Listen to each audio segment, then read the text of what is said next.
Combate Global. Tonight, there is an invasion in La Jaula as the Warriors from Combate Global fend off the invasion from the land of the rising sun. That is right, Latin America takes on Japan tonight with no prisoners taken in Combate Global. Fighter, are you ready? Combate Global. Oh, what a punch. What an incredible fight. Can you believe what you just saw? We have a champion.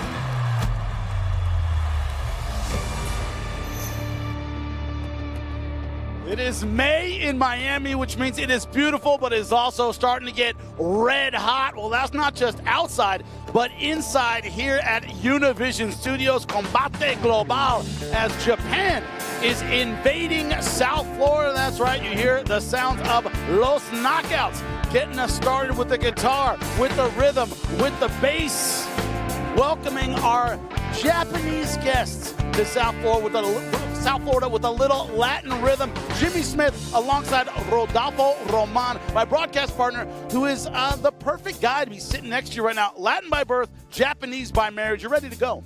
Minasan goran itadaki arigato gozaimasu. Basically, thank you so much for joining us, all my Nippon folks. This is so awesome. We grew up watching this sport, and so much history comes from the land of the rising sun when it comes to disciplines, and it's so awesome to have it here in La Jaula. Nippon versus Mexico here tonight.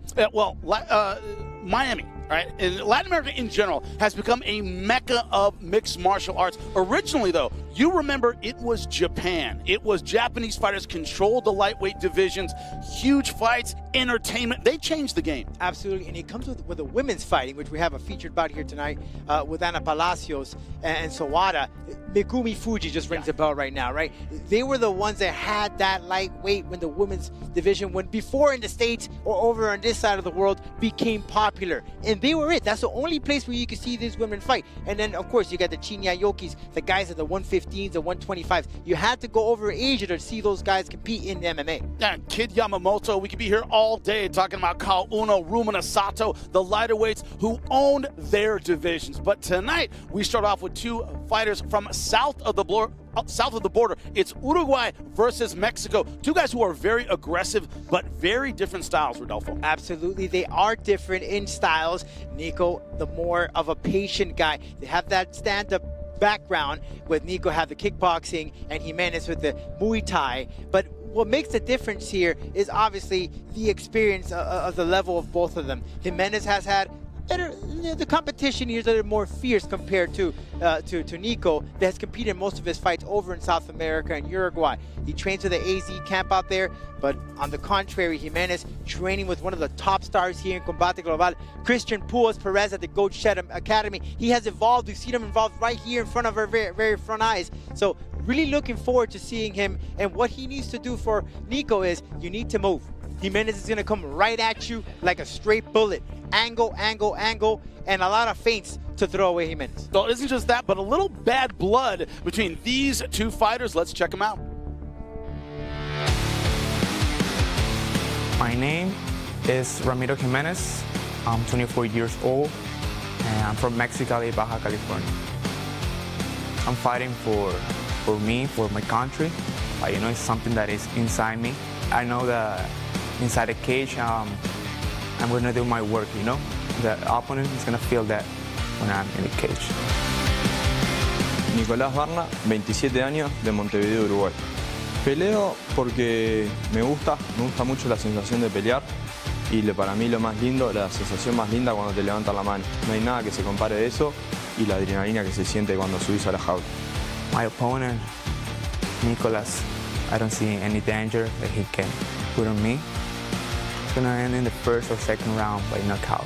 I know exactly what I'm going to do. My movements, my precision is on point right now. Everything. Mi contrincante sé que es mexicano, que es zurdo, que viene invicto y que es un buen peleador.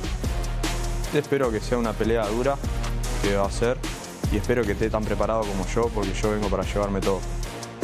Nicolás, sorry my friend, you're coming back to Uruguay without the victory. See you on Saturday. Este 13 de mayo, en la pelea, te voy a noquear. Lo vas a ver, va a ser tu primera derrota. Espero que estés preparado tanto como yo, porque yo vengo a llevarme todo y vengo a hacer la pelea de la noche. Espero lo mismo de vos.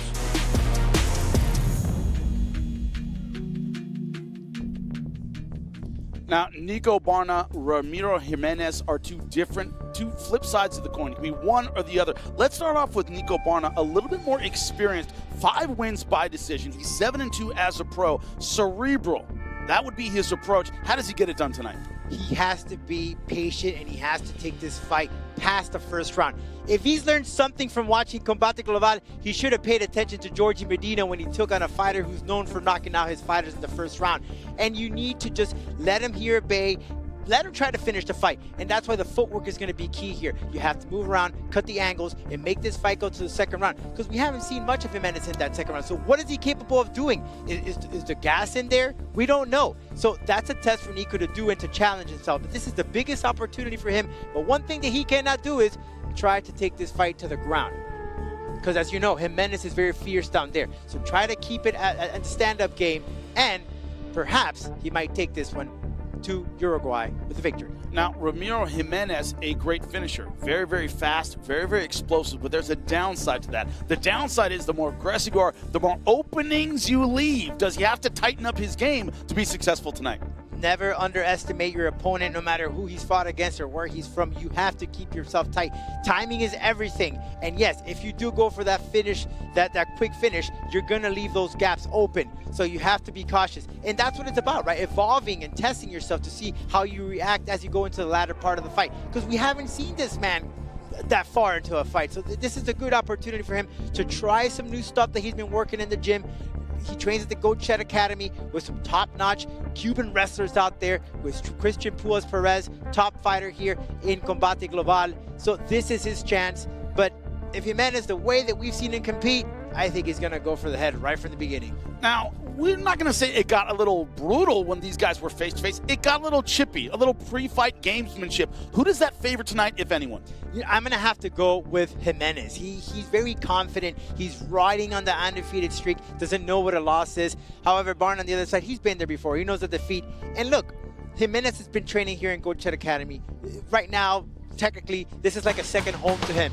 Barna, he's going into deep waters, enemy territory. I'm gonna have to give the advantage to Jimenez here. Well, we know they're gonna bring it. You know who else brings it? The ladies. Will discuss them when we come back. Sawada from Japan is coming to bring it in La Hala. We'll talk about her right after this.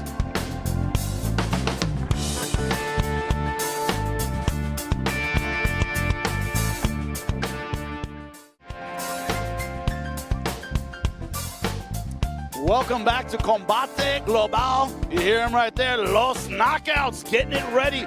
We hear the beats, we will feel the thunder when it gets going in La Hala. Jimmy Smith alongside Rodolfo Roman. Rodolfo, you mentioned it at the beginning of the show about Japanese MMA, women's MMA. They pioneered it. Megumi Fujii, I was honored to call some of her fights in the United States. Awesome. That continues tonight, Palasios versus Sawada. We're seeing it here, right here tonight inside La Hala. I'm excited for this. Sawada has a strong background in wrestling, which could be a tough challenge against Ala Palasios. But one thing about Palasios, Jimmy, is that you can never count her out. Once you think that she's out for the count, she just arises from the ground and picks up submissions that you never even know existed. She did that against Bo Hyun Park. It was a phenomenal fight, and that could be mentally a challenge for your competitor, because you don't know what to expect. You might think you have him out, but he just might rise out of nowhere. Yeah, we call that Bushido. And another fighter who has that, Shinsho Anzai. What will his opponent, Victor Valenzuela, be ready for it? Let's find out. Soy Víctor Valenzuela, tengo 29 años, soy de Santiago de Chile. Yo peleo porque me gusta pelear. Desde chico siempre me gustaron los deportes de contacto. Empecé haciendo karate cuando tenía 10 años y de antes de eso igual siempre me gustó estar peleando, así que por eso, porque es lo que más me gusta. I'm Shinsho Anzai from Japan and age of 37 years old. 挑戦するのが好きで、格闘技が好きで、新しい何かを見つけたいから戦っています。僕の、常に、競技を重ねてくる中で自分がアップデートできていると思うからです。Lo que espero de mi contrincante es una pelea similar a la que he visto de él en los videos que tiene en internet. Sé que es un peleador que viene hacia el frente, que es un peleador agresivo y yo estoy listo para eso. Estudio bien a mis rivales para saber lo que van a hacer, veo los golpes repetitivos que hacen.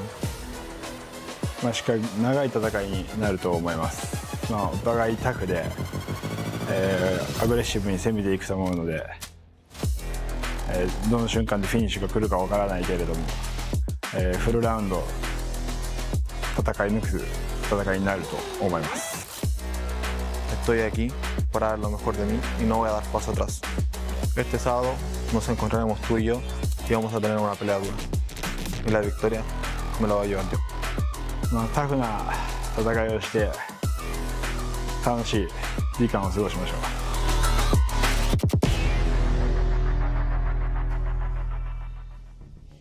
I'm here with one of the top autumn weights in the world in MMA. Ana Palasios should be taking on Sawada in just a little bit here inside La Jaula.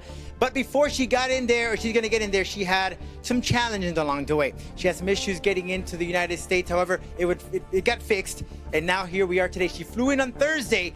Friday's the weigh-in. Saturday is the fight. Ana, ¿cómo trataste de eliminar ese estrés que estuviste? Viniste aquí el jueves cuando todo se lesionó, te pesaste el viernes y ahora es la pelea el sábado. ¿Cómo tratas de coger toda esa cosa y ponerlo a un lado y enfocarte en esta pelea? How did you manage to put all the stress aside and focus on this fight? Pues yo desde el principio tenía muchas ganas de pelear, entonces durante la semana que hubo ahí un poco de dificultades, yo seguí haciendo mis activaciones, seguí trabajando en la cuestión del peso. Yo dije, así tenga que viajar el viernes temprano y me voy en peso, pero yo quiero pelear. Bueno, hablamos un poco de la pelea. Let's talk about the fight itself. Sawada es bien conocida por su lucha. ¿Cómo te preparaste esto? ¿Enfocaste más en la lucha en esta pelea? Did you go ahead and did you focus a lot more in the wrestling for this fight? Sí, estuve trabajando mucho mis defensas para la lucha, pero también trabajé mucho mi movilidad, todas mis áreas de oportunidad las estuve reforzando para que esta pelea tenga un gran resultado. I worked a lot on all the holes and everything, so I made sure that I had the good result that I want for this fight. Ahora, por último, Ana, ¿qué significará esta victoria para ti comparada a otra victoria que tiene en tu pasado? How will this victory compare to the other victories that you've had in the past? Para mí, una victoria en esta pelea va a significar el demostrar que estoy siendo una de las mejores átomos del mundo, no nada más ya de México ni de Latinoamérica, sino del mundo. Y eso para mí es parte de cumplir un gran sueño. For me, this victory will be to prove that I am one of the best atomweights in the world, not just in Mexico, but everywhere, all over the world. ¿Algo más que decir, Ana, antes que entres en la jaula? Pues vamos a demostrar que los mexicanos tenemos mucho talento. We're going to show that Mexicans have top talent inside La Jaula. Jamie, back to you. There's one thing I have to talk about, which is cutting weight is extremely difficult on a plane, almost impossible. You retain weight, you don't easily lose it. Ana Palasios had to get here, cut weight, and mentally focus on Chihiro Sawada, who is an outstanding fighter, who, in my opinion, exemplifies the Japanese submission style. It is not position before submission. It is submission after submission after submission until you get the tap. Incredibly aggressive on the feet, great takedown, but Palasios has shown the durability to walk through hell in order to defeat her opponent. She may start slowly, may get behind early, but she has the ability to take a beating and come back no matter what happens in the fight. Sawada has to be ready to put the pressure on for 15 minutes. 14 doesn't do it, 14 and a half doesn't do it, 14 and 10 seconds left doesn't quite do it. You need to fight for 15 minutes to defeat Ana Palasios. Whoever comes in mentally sharper tonight will have the advantage. It's a game of inches any day of the week.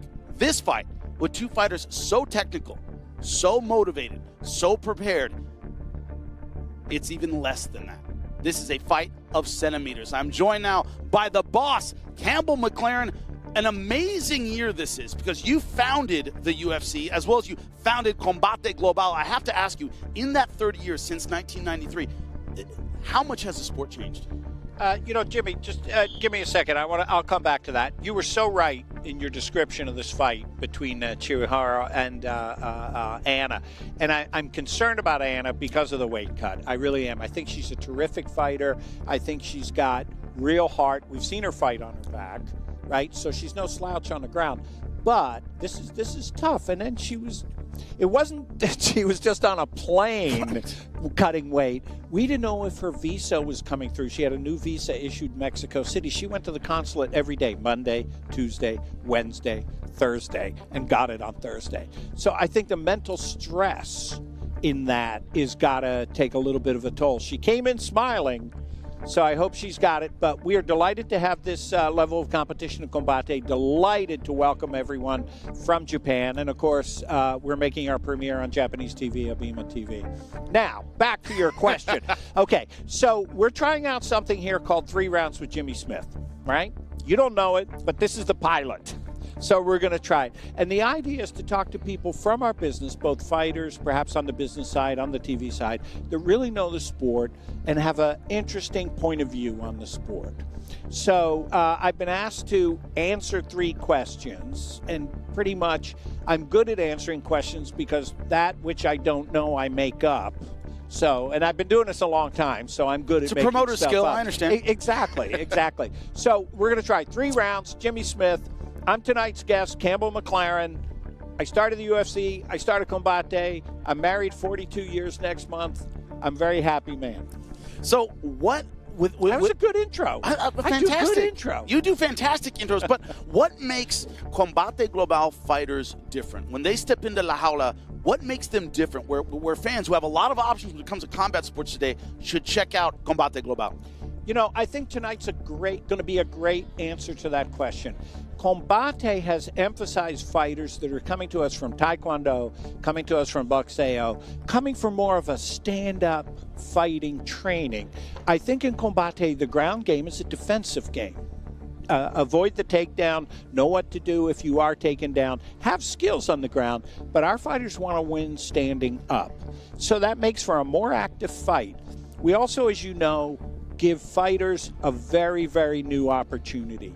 Oftentimes we're doing pro debuts or someone with 2 and 3 fights. So you're bringing in fighters that want to stand and bang. You're bringing in fighters that are 20, 21, 22 years old. They healed during the fight, right? And no one here wants to win on points. So you're going to see a very, very active fight in Combate. I don't want to say you'll see less ground game because Hannah's got a great ground. Many of our fighters are very skilled with the jiu-jitsu, but it's an aggressive style of fighting. You know, if you ever hike in the West Coast, Colorado, Texas, they'll tell you it's the teenage rattlesnakes that are the most dangerous. So Combate is teenage rattlesnakes. Well, we love them, and we're not just going to talk about the fights we have tonight. Appreciate you being here, Jefe. We're going to talk about the fights coming up. That's right, we have a champion coming back later this month. We'll break down that card for you and all the action tonight. Don't go anywhere. We're back in La Jaula when we come back.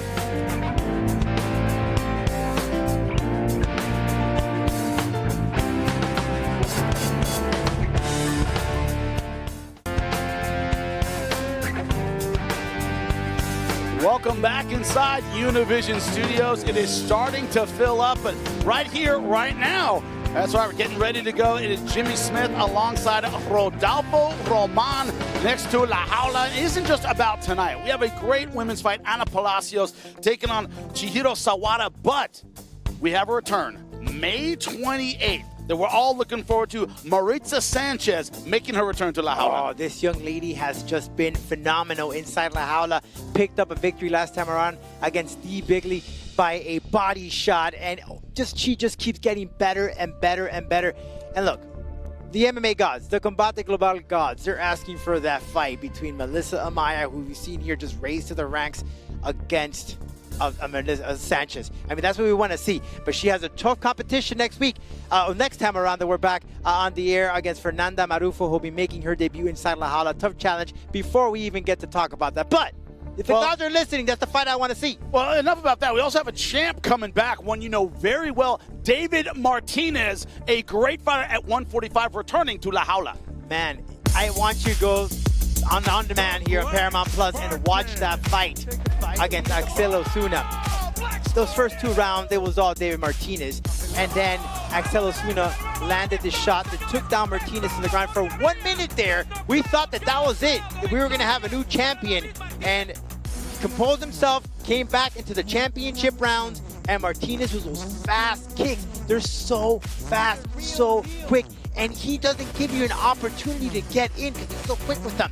And he ended up getting that victory. He's only lost 1, Jimmy. Only 1, and that's only by split decision. So it just goes to see that a split decision, you know, that's always debatable, right? That's how good this guy is inside La Jaula. Looking forward to see him again defend that title inside La Jaula. And you look at the aggression of David Martinez, but Rodolfo, when I study his fights, it isn't just about the aggression, it's about the timing on the counter. He's so good at catching fighters coming in. Is that training or is that instinct when it comes to Martinez? You know, it's a little bit of both. This guy was basically before they put a diaper on this guy's already kicking.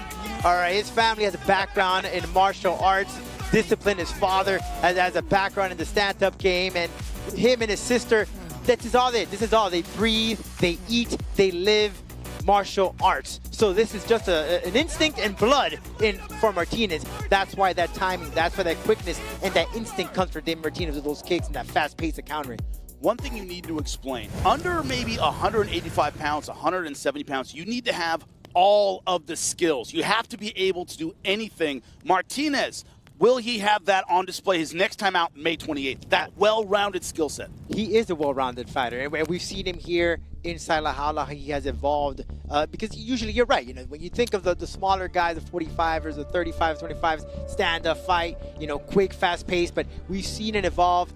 This man inside from the ground to the top can get out of any scrambling position, any deep waters. He's able to counter and get right back to his bread and butter and finish off his opponents. Even if you could give this guy anyone and he's ready for it, he'll knock him out. Go back a couple of 2 more fights, you'll see what I'm talking about. Well, we'll check it out May 28th, but tonight, Pride is on the line. Japan versus Latin America. I'm going to put you on the spot with all of the incredible warriors you see on the screen right now. Rodolfo, what's your pick for fight of the night? I love putting you on the spot.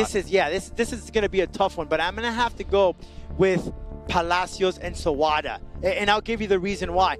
And it's because Palasios' heart. You can never counter out. Sawada has a strong base in wrestling. And when you look at them physically, right, Sawada is the stronger of the 2. But despite that, you can never count Palasios out. But I'll give you something. The wow factor, I think, is going to be that fight between Anzai and Valenuela. Now, Shinsho Anzai, we talked about Bushido, right? You always come forward. You don't care what your opponent is bringing.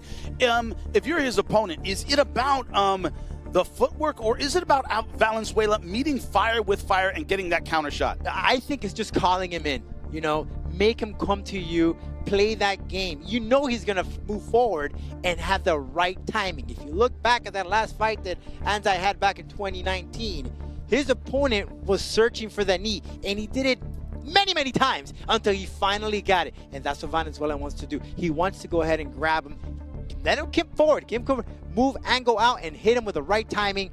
It could be anything that he wants. Valenzuela is a tough dude, trains at the top camp with MMA masters, but also something he has, Jimmy, and it's the ground game. He trains down there, Valverde, one of the top jiu-jitsu guys in the world today.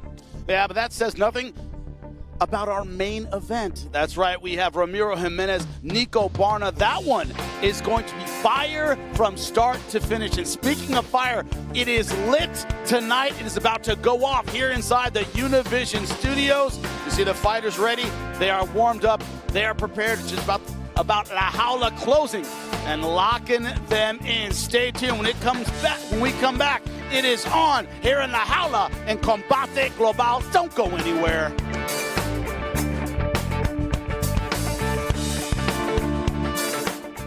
Are you ready? Combate Global. Oh, what a punch. What an incredible fight. Can you believe what you just saw? We have a champion.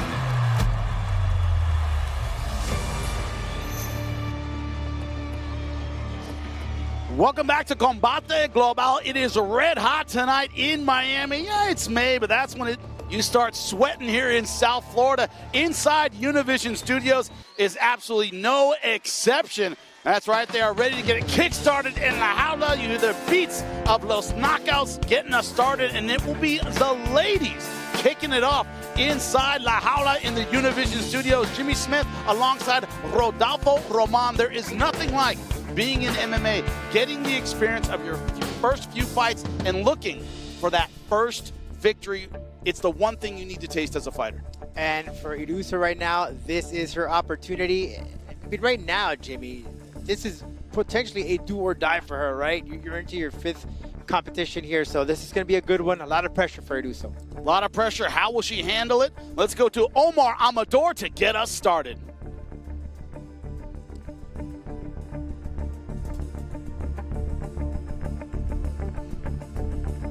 Entrando a la jaula, Stephanie Irurzo. There's Stephanie Irurzo, 5 fights as a professional, looking for that first victory. She says it wasn't, those weren't losses to me, right? It wasn't about losing, it was about learning. Every single time I got into the cage, every single time I got into the ring, it was about learning. I'm ready now to take off, but as you said, could be make or break. You start deciding, am I gonna do this for the rest of my life? 1 or 2 fights, okay. 4 fights, you know, we gotta really contemplate. Her partner is Coach Pitbull there on her corner. That's her partner. Lives with her, trains with her. This man is with her all the time. They leave, eat, breathe martial arts. So I'm sure he had a conversation with her. You know, I've just seen him in the tunnel right before they were getting to La Jaula. You could see him speaking to her, say, hey, you got to do it. This is it. So looking back in retrospect to all her victories, what she needs to do is she needs to be aggressive. In that fight that she last had against Andrea Garcia, she'll throw and then she'll kind of backpedal, kind of feel it out. But this is MMA, it's fast-paced, and when you're fighting a Katie who's fast-paced, they don't call her La Máquina for something. You gotta keep up the pace if you want that victory here tonight. It can be pressure, it can also be motivation, it can also cause you to fail. Omar Amador will get her opponent and see which it's gonna be. Y ahora su oponente, Katie Perez.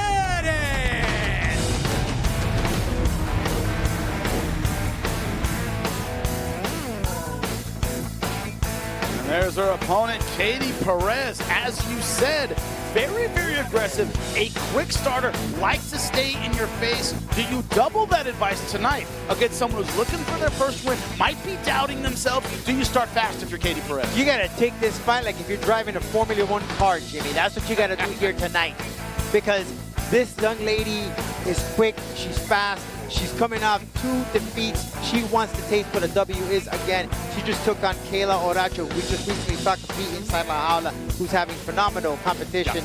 Great work inside La Jaula. So this is her chance to get back on the saddle and get that victory. And I'll give you some stuff here that's very important, Jimmy, that why she needs to win tonight. Not only is she an avid fan of Combate Global, she even painted something about it. I gotta share that with you. But her parents are watching tonight, and they're celebrating the 35th anniversary tomorrow night, or tomorrow, May 14th. So, you know she has to win. Yeah, no pressure. Now, both of these ladies under the gun. It's about who can focus and who will fold under that pressure. That could be the key to it tonight. Yeah, you have to stay focused on your game plan. You got to be very careful with what you do because either one here could fit it. But Irurzo, and when you look, a lot of pressure. And when you look at the head-to-head, only real difference, Irurzo a bit heavier than Katie Perez. Omar, get us started, buddy. Damas y caballeros, ya estamos listos para este combate pautado a 3 asaltos de 5 minutos en la división de peso átomo. Ladies and gentlemen, we are ready for this bout set to 3 rounds of 5 minutes in the atom weight division. Los jueces son, the judges are Vicente Rodríguez, John Rupert y James Lázaro. Damas y caballeros, the time is here para un combate global.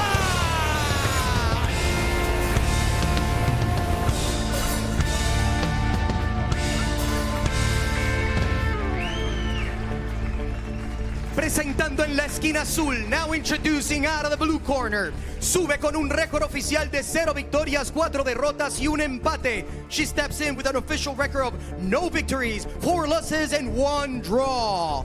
Peso 110.6 libras. She weighed in at 110.6 pounds. Vistiendo de rojo y blanco. Es de San Luis Potosí, México, Stephanie Irurzo.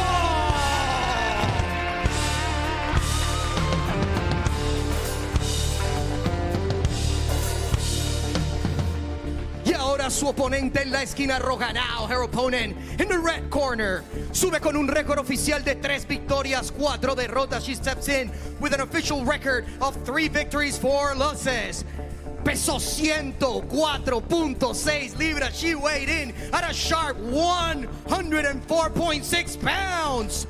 Vistiendo todo de azul, wearing all blue, es de Greensboro, North Carolina, Katie Máquina Asesina Perez. El referee para este encuentro, Josh Rutgers. Bring it in, ladies, please. Protect yourself at all times. Do everything within the rules you can to win. Listen to me at all times. If there's any questions, ask them now. If not, touch gloves, go back to the corner, wait for the instructions. About to get it started, Stephanie Irurzo in the red and white versus Katie Perez in the blue. Ready? Begin. And we are underway, a start of round number 1. Did you look at that face off there? You could tell that Irurzo, she feels the pressure. Katie, you know that she's having a lot of fun there, and she's going to take her time. Even the coach even told her, hey, take your time, take it easy, take it slow. But I'll tell you one thing, Jimmy. We saw the weight difference here. If I'm Katie, I'm going to make her pay for it. Yeah, Stephanie Irurzo missed weight by 6 pounds. Now, that's a lot in any weight class. When you look at atom weight, you think about the percentages, that's almost like a welterweight missing weight by 10, 15 pounds. It's a big deal. It's a very big deal. And again, for Katie, you take the fight, but as a fighter, you and I, it's kind of like, hey, if I tell you to do something at your office job and you come in late, right? We're already here. Might as well get it on. But, how does it change the strategy? You don't want to have your fighter on top of you. Also, when someone misses weight by that much, more than 3 or 4 pounds, a lot of times it means a late injury. Something went wrong with camp. You have to wonder. Or she was struggling to make weight. Yeah. She put a lot of time into that cardio. She could be exhausted by the time she gets to the jaula. All of that we're about to see here. And just a few. And you talk about the start of Katie Perez, usually kind of wild, a bit of a fast starter. Right now, cerebral, taking her time. Huh? Very cautious, a different type of Katie that we're seeing inside. She likes to paint, right? So as a painter, you like to take precision with your paintbrush. You gotta know the right strategy to paint with to get a good drawing. You want to make those happy trees, right? And, and she has the hair for sure of an artist, but right now, being aggressive, changing levels, hunting for the takedown. Looking right now, single leg. One thing about it, seeing as Irurzo compared to her previous fights, I am seeing a little bit more of aggression coming out of her. Nice single leg, not able to stabilize. Katie does have a pair of victories here by way of submission. Irurzo doesn't want to be here. Hanging on top, but not able to sit Irurzo down on her butt quite just yet. Able to get back to her feet. That's something you never want to see in a fight. If you spend all the energy to get a takedown, you don't keep them down. They hop back up. You got it right back up. So those 3 victories that she's had, Jimmy, have been by way of submission. Triangle choke, rear naked choke, and another triangle choke. Nice body lock takedown for Irurzo all the way to the back. One hook in. 4. We may make it 4, Jimmy. Good job by Irurzo, able to transition on top. Perez now trying to work from her guard. She likes here the triangle choke. Good opportunity for her. She has had some victories by way of that submission. Going to Plata now, but trapped against the fence. You see how much work Irurzo has put in that gym victory to get that first victory under her belt. Now in a position, maybe finish, going across the face. Cranking hard, almost a half back take. And does she transition in time back to her feet? Kind of an awkward position on the ground. Transition just a little bit too late. And you can see a little rustiness there, and that just because of that, right? As you move up in jiu-jitsu, the ones that get belts are the ones who know when it's done, right? I can't hold this position anymore. It's time to move. And she was just a little bit behind in that transition. And you don't see that struggle. It's a quick transition once you're at that level. You're able to adjust without not showing a little messiness. So far, Perez, the aggressor, going body lock again, outside trip. Another takedown this time, able to keep a lot of her weight. Yeah, and good way of Katie putting that weight on her. Not letting her go, keeping her right where she wants. And gluing the hips of Irurzo. Now in half guard position. I'm an awkward half guard. Has the whole leg trapped in there. Yep. Good job stepping outside control. We talked about the submission acumen of Katie Perez. We're seeing that where her position so far very good. Great hammer fist there, setting it up. Look at that right arm there, Jimmy. Irurzo. Yeah, she has loose. And setting it up now. Beautiful trap into the crucifix position. Great job stepping over the arm. Almost an inverted triangle position. I was about to say. Seeing some funk from Miss Perez. Irurzo already stepped over a little too early from out, but nice. Maybe a rear naked choke here, perhaps, Jimmy, that she may be working for. Body lock, once again, just losing position. They're just not quite stabilizing at the right time. Been a little bit of a problem in this fight for Perez. Great body lock there from Perez, not letting her go. She got 10 seconds if she wants to pull out that victory by way of submission. Irurzo looking to ride out the round. Bad position, but she will see round number 2.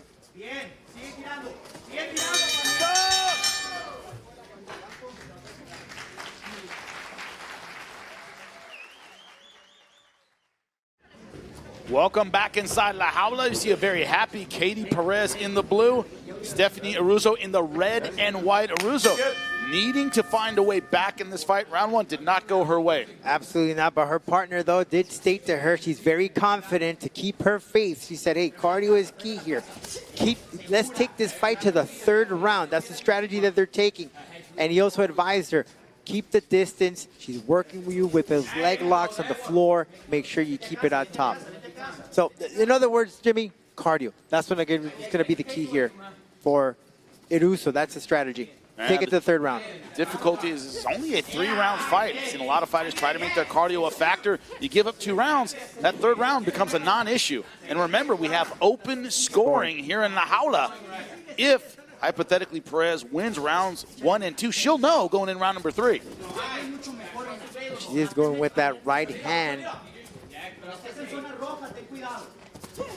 And see, that's why Katie's corner had a good way of approaching this fight. Take your time. Don't exhaust yourself. Take it easy. Katie Perez, no surprise, ahead. All 3 judges scored round number 1, 10-9 for the fighter in blue.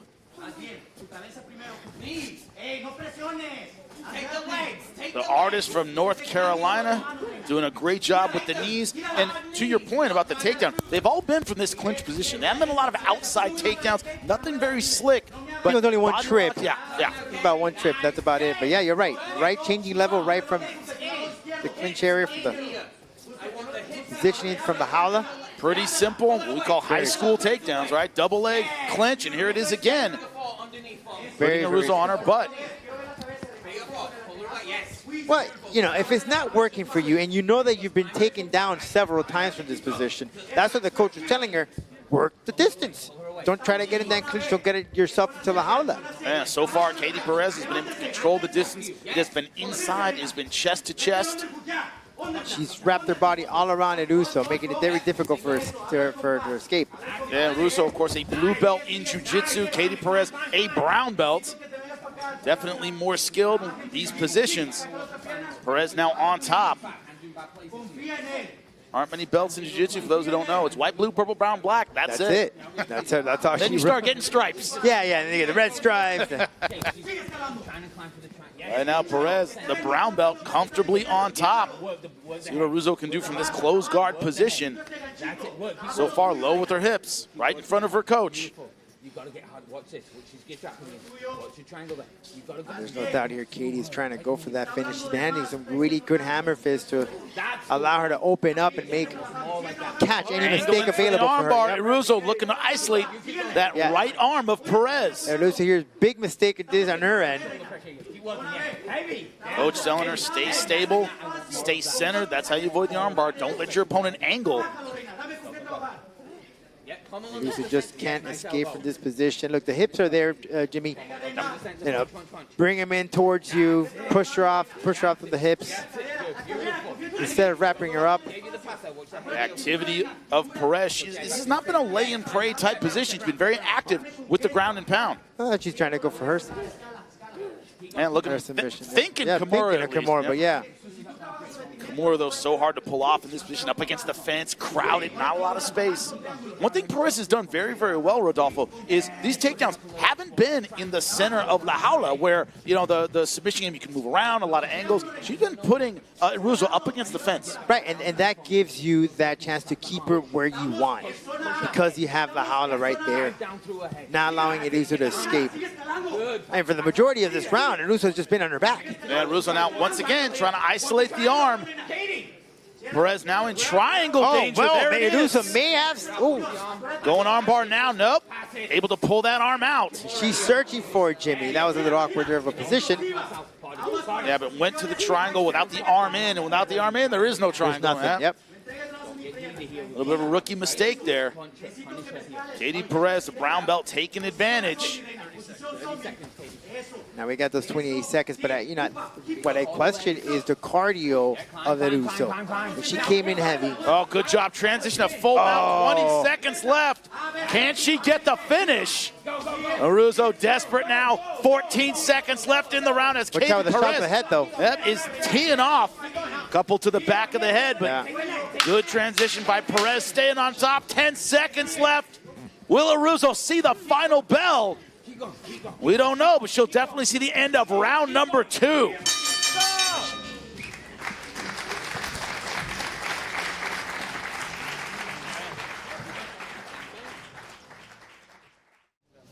Welcome back to Combate Global. You see in La Jaula, the faces tell the story. Katie Perez in blue, Stephanie Irurzo in the red and white. Irurzo has been on the downside the last 2 rounds. It has been a wipeout for Katie Perez. But let's talk about the corner advice. Her coach saying, you're doing a great job, but don't relax now. Don't let your guard down. Like you said, don't pay attention. Like when I say in the gym, hey, you're doing a good job, and then relax. No. Yeah. Do what you came to do out here tonight, and that's get that victory, even though I'm telling you you're doing great.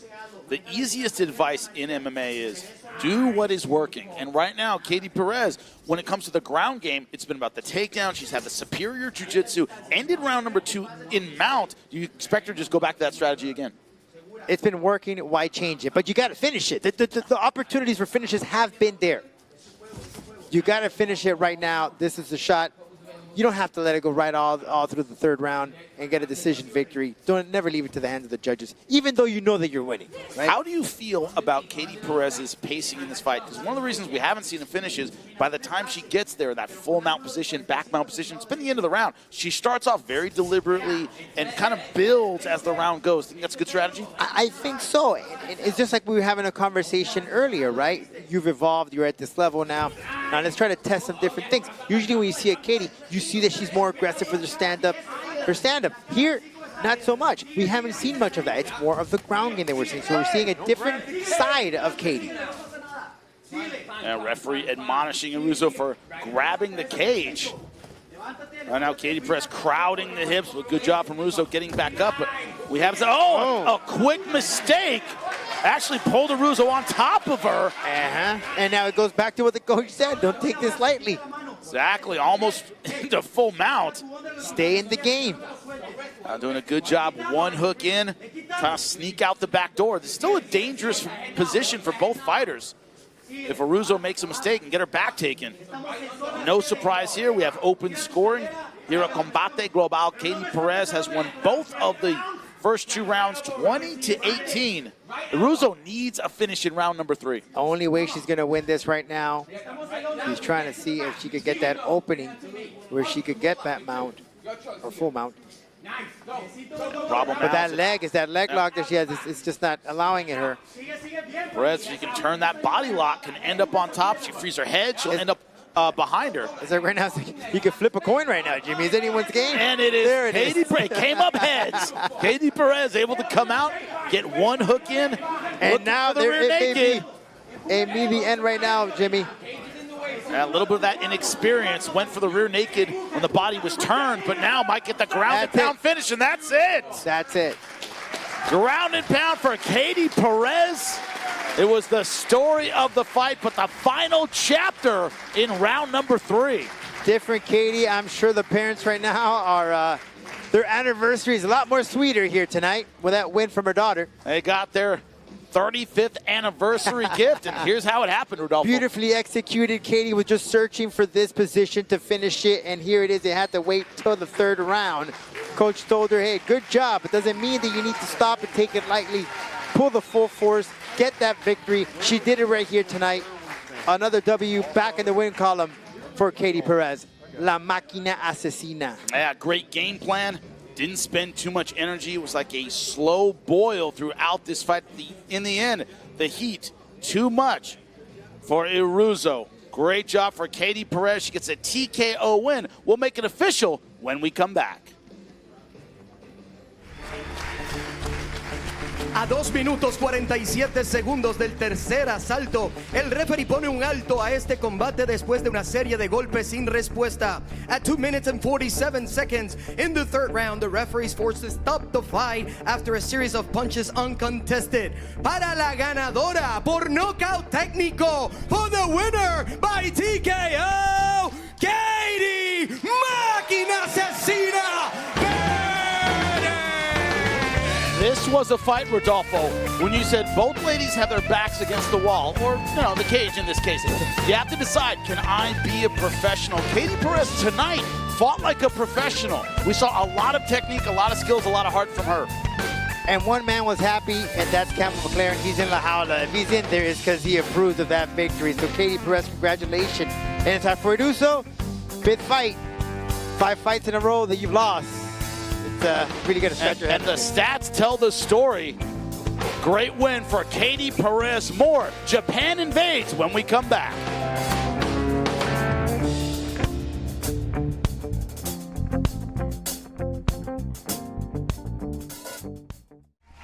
Oh, look at that beautiful shot of South Beach, Miami, Florida. You going to the beach tomorrow? Rodolfo, come on. Yeah. You got a Sunday. Of course. Yeah, man. I live at the beach. It's starting to get hot. It is even hotter in La Jaula. That's right. Japan Invades. Yuji, EPHOEVI-GA taking on Geralbert Castillo. That's right. The first of our Japanese invasion. Omar, get us started.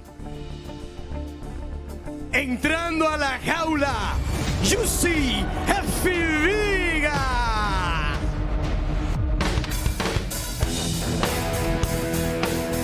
That's Yuji EPHOEVI-GA fighting out of Tokyo, Japan. His amateur record 6-0 with 3 knockouts, but just starting his pro career, he is 3-0, has never tasted defeat. Comes in with a lot of confidence tonight. What stands out about this guy, of course, all of his fights have been in Nippon. Yeah. But it's a stand-up game. A little, not too much, because he does keep his hands up, but a little Michael Page with the way he stands, a little taekwondo-ish type of stance, but still have that kickboxing background. That's what's going to be. And those guys are hard to read because you think, they think, oh, he's leaving himself open. I can just connect. And they're so deceiving because they're so quick and they can connect in any way they want, which could be a problem for Geralbert. But looking forward to this young man here inside La Jaula for the first time. It begins, Jimmy.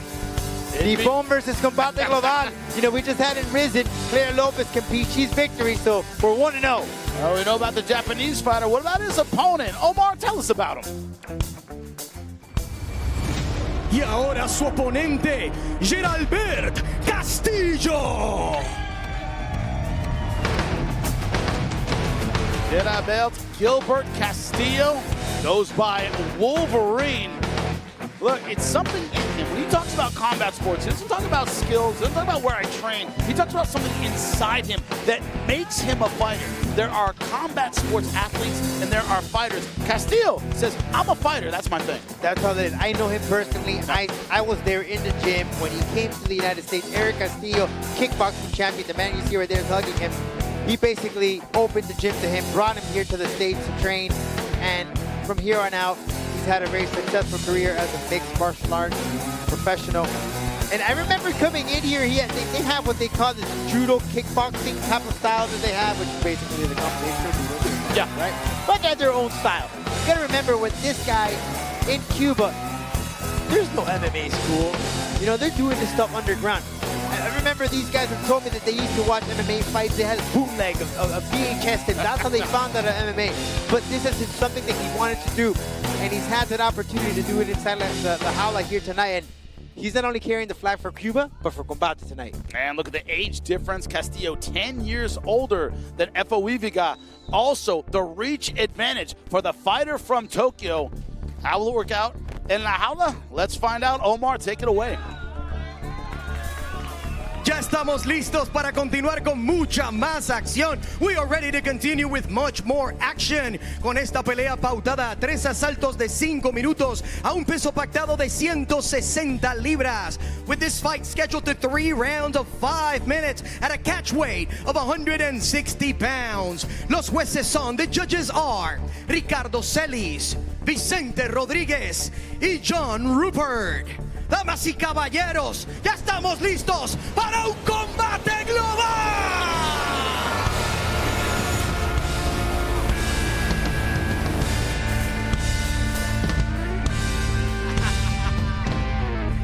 Presentando en la esquina azul, now introducing out of the blue corner. Viene con un récord invicto de 3 victorias. He comes with an undefeated record of 3 professional victories.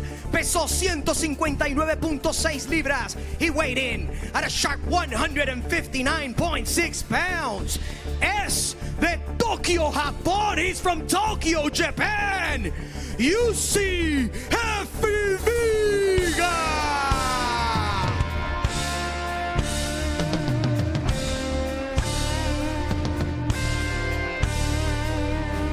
Y ahora su oponente en la esquina roja. Now his opponent out of the red corner. Viene con un récord oficial de 5 victorias, 3 derrotas. He stepped in with a professional record of 5 victories and 3 losses.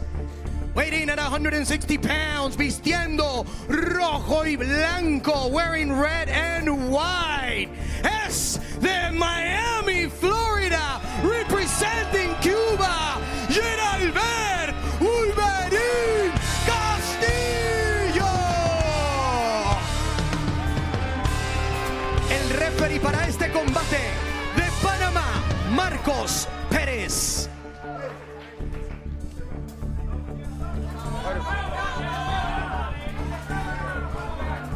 All right, so you already know the rules. I want to clean flight. Hoy me coman at all time, okay? Ya sabe las reglas de una pelea limpia. Sigue mi comando, okay? Choque cuando si quieren. A su esquina. It's Yuji EPHOEVI-GA from Tokyo in the black shorts. His opponent, Geralbert Castillo, in the red and white. Talito. Catch weight 160 pounds, and we are underway, round number 1. This is awesome, Jimmy. You know, it kind of gives you that vibe of Copa Combate. You know, will Japan be in it this time around? You know, we haven't had any Asian countries in Copa Combate. Oh, big right hand! EPHOEVI-GA right to the floor. Beautiful right, overhand right.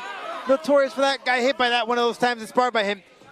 Beautiful shot over the top. Man. I hope you recovered well, because EPHOEVI-GA right here, now Jimmy. in trouble. Look at that head and arm throw. Beautiful stuff. He trains a lot of judo, but that boxing from Geralbert has been exceptional. We saw it last time around when he took on Richie Palomino.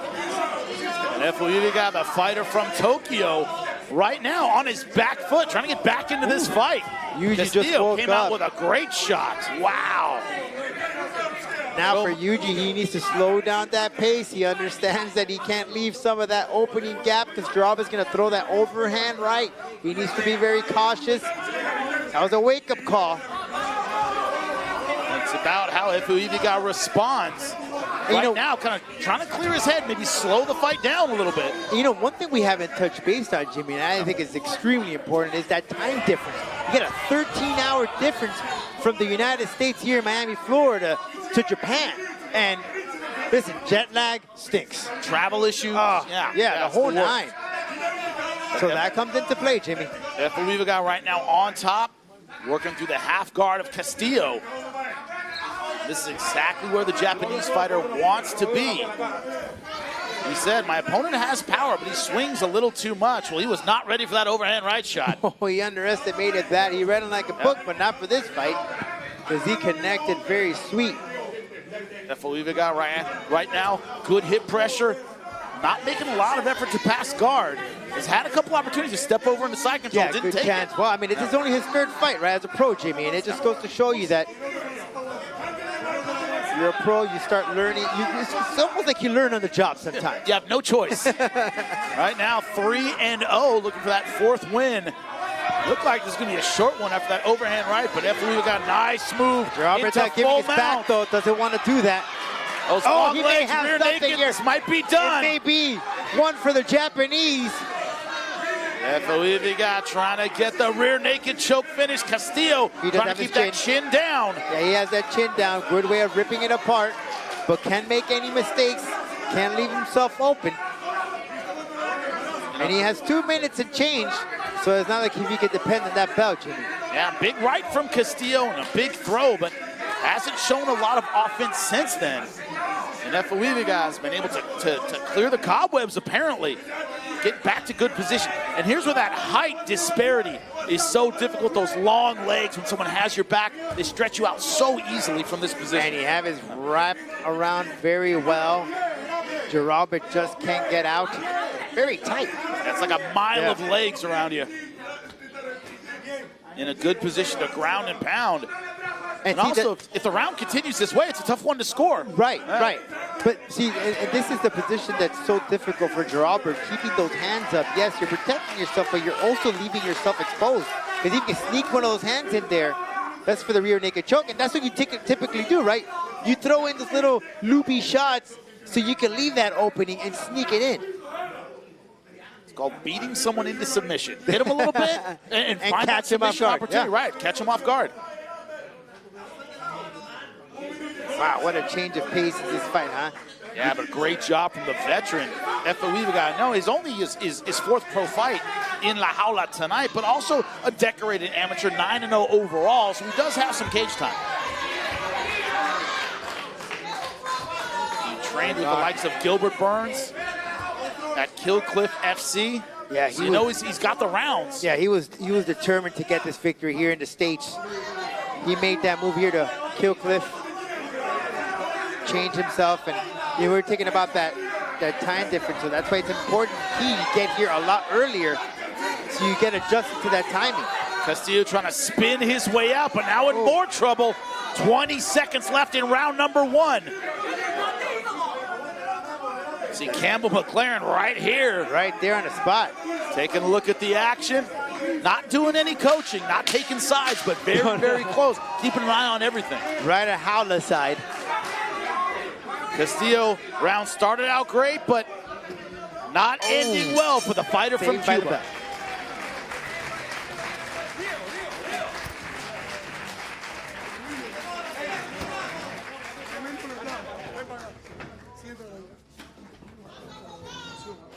Tremendo knockdown. Respira.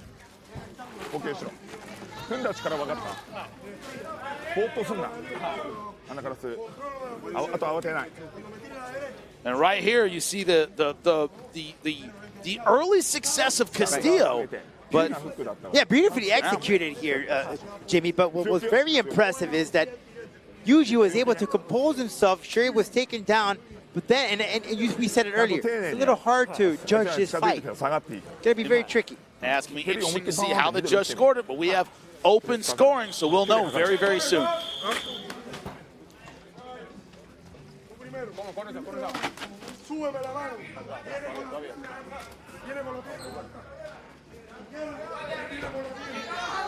Gilbert Castillo in the red and white.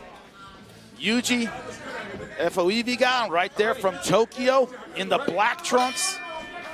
Round number 1, a back and forth affair. Castillo dropping EPHOEVI-GA, but EPHOEVI-GA able to get it back. Got the hooks in, great position for most of that fight. I'm really curious how this one is scored. Yeah, it's going to be, and once again, he connects to the head. But you see what I would do, Jimmy, here, because of that height, try to work the body here. I know he's trying to go for the head, trying to finish off the fight real quickly. And for Yuji, he has to squat down because Geralbert is the shorter of a fighter. But I would really try to work that body to bring it down to my level. And EPHOEVI-GA from Tokyo, putting the pressure on, and Castillo trying to counter with the power. Yuji said, you know, my opponent does have good power. He swings a little wide, but he hits very, very hard. But still, Yuji EPHOEVI-GA taking a lot of punches. And in that exchange, Jimmy, Yuji is not keeping his hands up. Keeps him low. Think he came in a little cocky, thought he would see those punches coming, and is now realizing he can't? I think he came in a little overconfident, to be honest. I don't think that overhand shot would have connected if he would have just toned it down a bit. Now, what's going to be really a key here is cardio for Geralbert. To see if he can go away. I know with Palomino, he went toe-to-toe the way of the third round, but right now, it's been a lot of action for both these guys, and I can see Geralbert just calming down a bit there with the pace. And EPHOEVI-GA winning round number 1 on all 3 judges' scorecards. And Castillo, to your point, you talk about cardio, these haven't been jabs, Rodolfo. They've been power punches that take a lot of energy. And he's been backpedaling. Oh, nice knee. And now he may be in trouble. He went for the spinning back elbow. I think he caught Castillo coming in with that lead knee. What I've been seeing a lot, Jimmy, is a lot of that backpedaling from Geralbert. Nice leg kick, left-hand combination. That's usually a sign that I don't want some. EPHOEVI-GA marching forward, trying to make La Jaula small for Gilbert Castillo. Nice double leg. Yuji's not finish. No, he got there it is. Down. Yeah, real nicely put. Yeah, right into side control. Castillo still hanging on to the head. A little bit of a rookie move there. No guard, no guillotine, but still holding on to the head. That cost you a lot of energy. Yep. When you talk about history of Japan and Cuba and martial arts, you know, some Japanese went to Cuba, taught some karate. Heck, my coach, Cuban, taught karate from a Japanese, one of those hardcore, determined, if they came all the way over here to train to Cuba. And in judo, we got some exceptional judokos. Great judo in Cuba, great judo in Japan, great wrestling in Cuba, great wrestling in Japan, great boxers out of both countries. But right now, by not letting go of the head, he's in Von Flue trouble. Can finish the Von Flue choke from here. Those are rare to come, Jim. Yeah, OSP loves it from this half guard position. He can do it, but it takes those long legs, takes that long build, and EPHOEVI-GA definitely has that. Unlike Yuji's fighting style, and it is switching, right? He kind of has that taekwondo-ish type of stance, and he'll flip it. Now back to full guard. Here's where the guillotine can work. Going hard for it is Castillo. Trying to take it home with him. There it is. Okay, that's a better shot there, Jimmy. Hey, you see the calm on the face. That chin is... Definitely all right. Thumbs up. Thumbs up. Giving our camera the thumbs up and the referee. And that right there is going to exhaust that right arm for Geralbert. Rodolfo, you said it perfectly. The problem with the guillotine, you don't get it, you are out of gas. It takes your whole body to crank that guillotine. Yeah, I remember it was Rosa Namajunas who does an exercise where she'll get like a medicine ball and just squeeze and squeeze over and over and over to condition that arm. But in a fight, when pretty much all of your body is working, you're going to exhaust that arm. Doesn't matter how much you practice it. Hard one to do, yep. The key is knowing when to let it go. Could have held on to it a little too long, because right now EPHOEVI-GA being aggressive, throwing those short shots on top, and shades of round number 1, ending the fight in a dominant position. Trying to go for an up kick. Yeah, Jimmy, it's just one of those moves that you can't be stubborn with it. If you don't have it, let it go. 10 seconds left in a very close round. Who will leave the judges with an impression? We go to round number 2.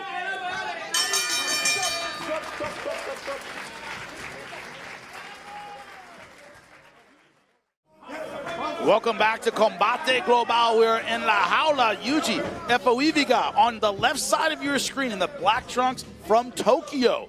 To your right, Gilbert Castillo.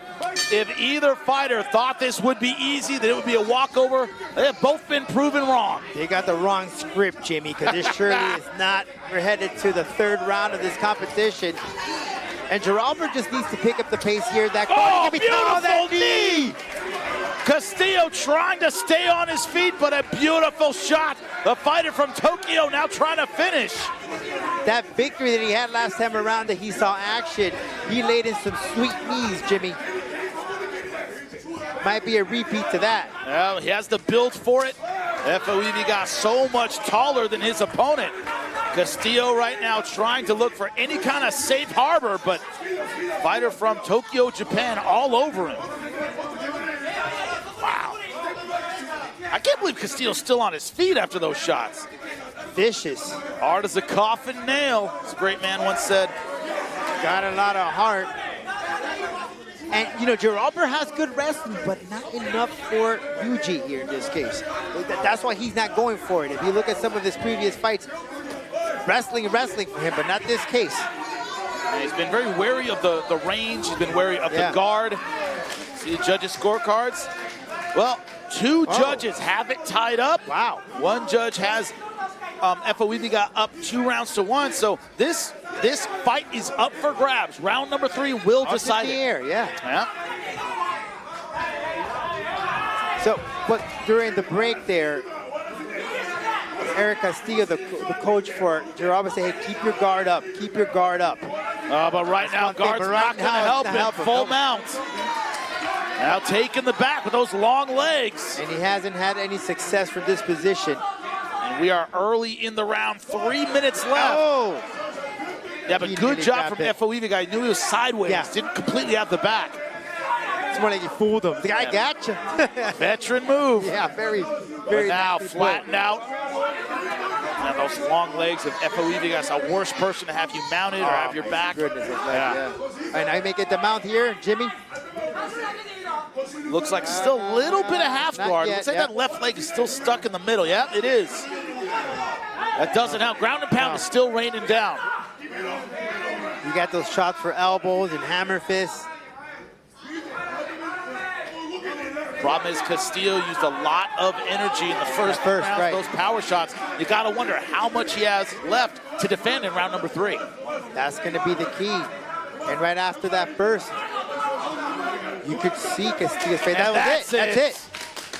No one big shot, but enough that the referee has seen enough. A TKO win for the fighter from the land of the rising sun. A victory for the Japanese here tonight, Jimmy. If you're keeping score, that's 1-1 if you count Claire Lopez's victory over Nippon. Great job, Yuji. EPHOEVI-GA on the ground, ground and pound, just what he wanted. Will it continue? Stay with us and find out. A 2 minutos 44 segundos del segundo asalto, el referee pone un alto a este combate por un peleador que no responde. At 2 minutes and 44 seconds in round number 2, the referee puts a stop to this fight after an uncontested fighter.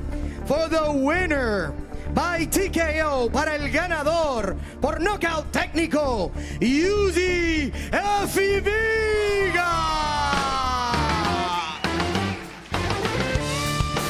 And there is Yuji EPHOEVI-GA. The Japanese flag draped over his shoulders. A great performance. Pressure on, despite some early success by Gilbert Castillo with that overhand right. That is how you stay focused. His family is thrilled. Rodolfo Roman is with our winner. Thanks, Jimmy. Yokoso, Yuji. Welcome to La Jaula. Tell me about this victory. That first round, he hit you with an overhand right, but you picked yourself up. Yeah, first round, that was very tough. It was very hard for me, but I've been practicing in Kyokure, found the best gym in the world in these 3 months, and my wrestling got much better. Now I took this win. I'm so glad. Yeah, we saw that you tried to transition into the wrestling, and it seemed that was the difference in this fight, the wrestling, and you were trying to finish it out. Now, you did try to land in some knees in there to try to finish it off early as well. Yeah. I was watching his fight, and I thought my knee gonna be important for this fight. Yeah, I saw multiple times, I landed multiple times.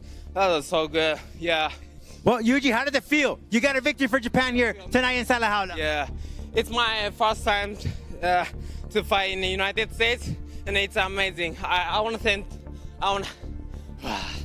give me okay. Thank you. I want to say thank you to all people who practicing with me, and supporters in Japan, and people who supporting me every time. I'm so glad. Awesome. Thanks so much. Arigato gozaimasu. We'll see you to the next one. We'll be back with more action inside La Jaula. Combate Global.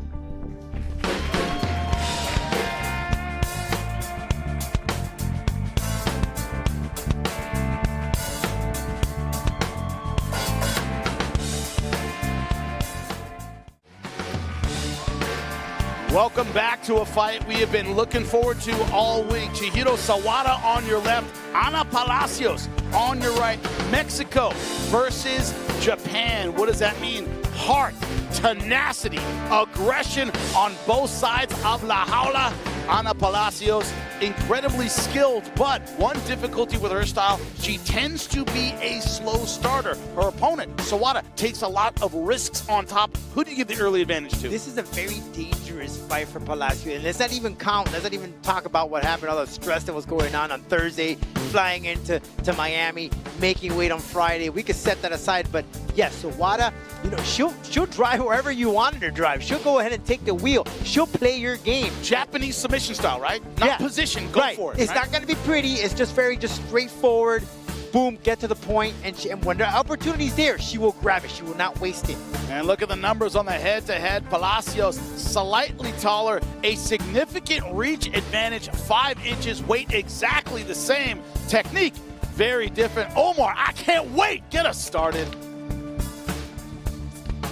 Damas y caballeros, ya todo está listo para este combate pautado a 3 asaltos de 5 minutos en la división de peso átomo. Ladies and gentlemen, everything is ready for this ladies bouts at the 3 rounds of 5 minutes in the atom weight division. Los jueces son, the judges are James Lázaro, Ricardo Celis y Vicente Rodríguez. Y ahora sí, estamos listos para un combate global.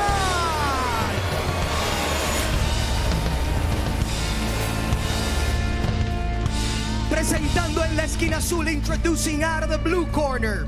Entra con un récord de 4 victorias sin derrotas y un empate. She steps in with a professional record of 4 victories, no losses, and 1 draw. Pesó 105.2 libras. She weighed at 105.2 pounds y está vistiendo todo de negro, wearing all black. Es de Tokio, Japón, Chihiro Sawada.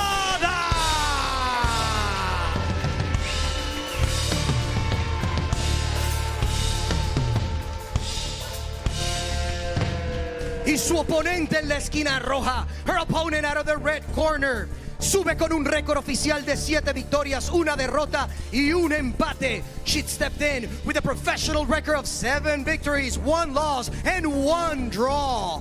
Registró un peso oficial de 105.2 libras. She weighed in at a mean and lean 105.2 pounds. Es de Mexico City, Ana la Guerrera Palasios. Y el referee para este encuentro, Judge Rutgers.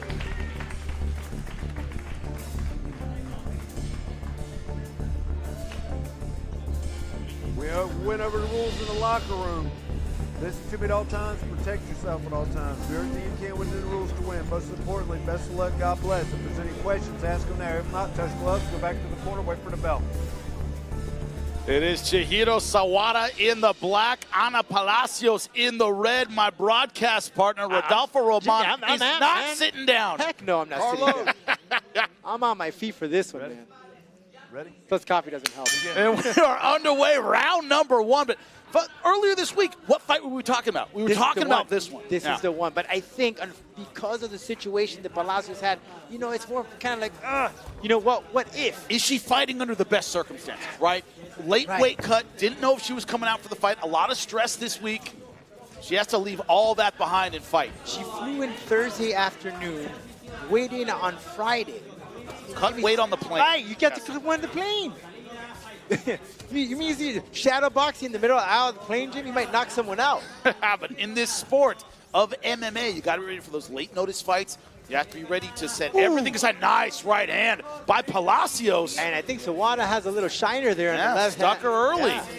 Pawing at her left eye. What I'm liking from Palasios, Jimmy, is she's cleaned the distance very well. She knows that Sawada is going to try to go in for the takedown, but she's cleaning it very, very well.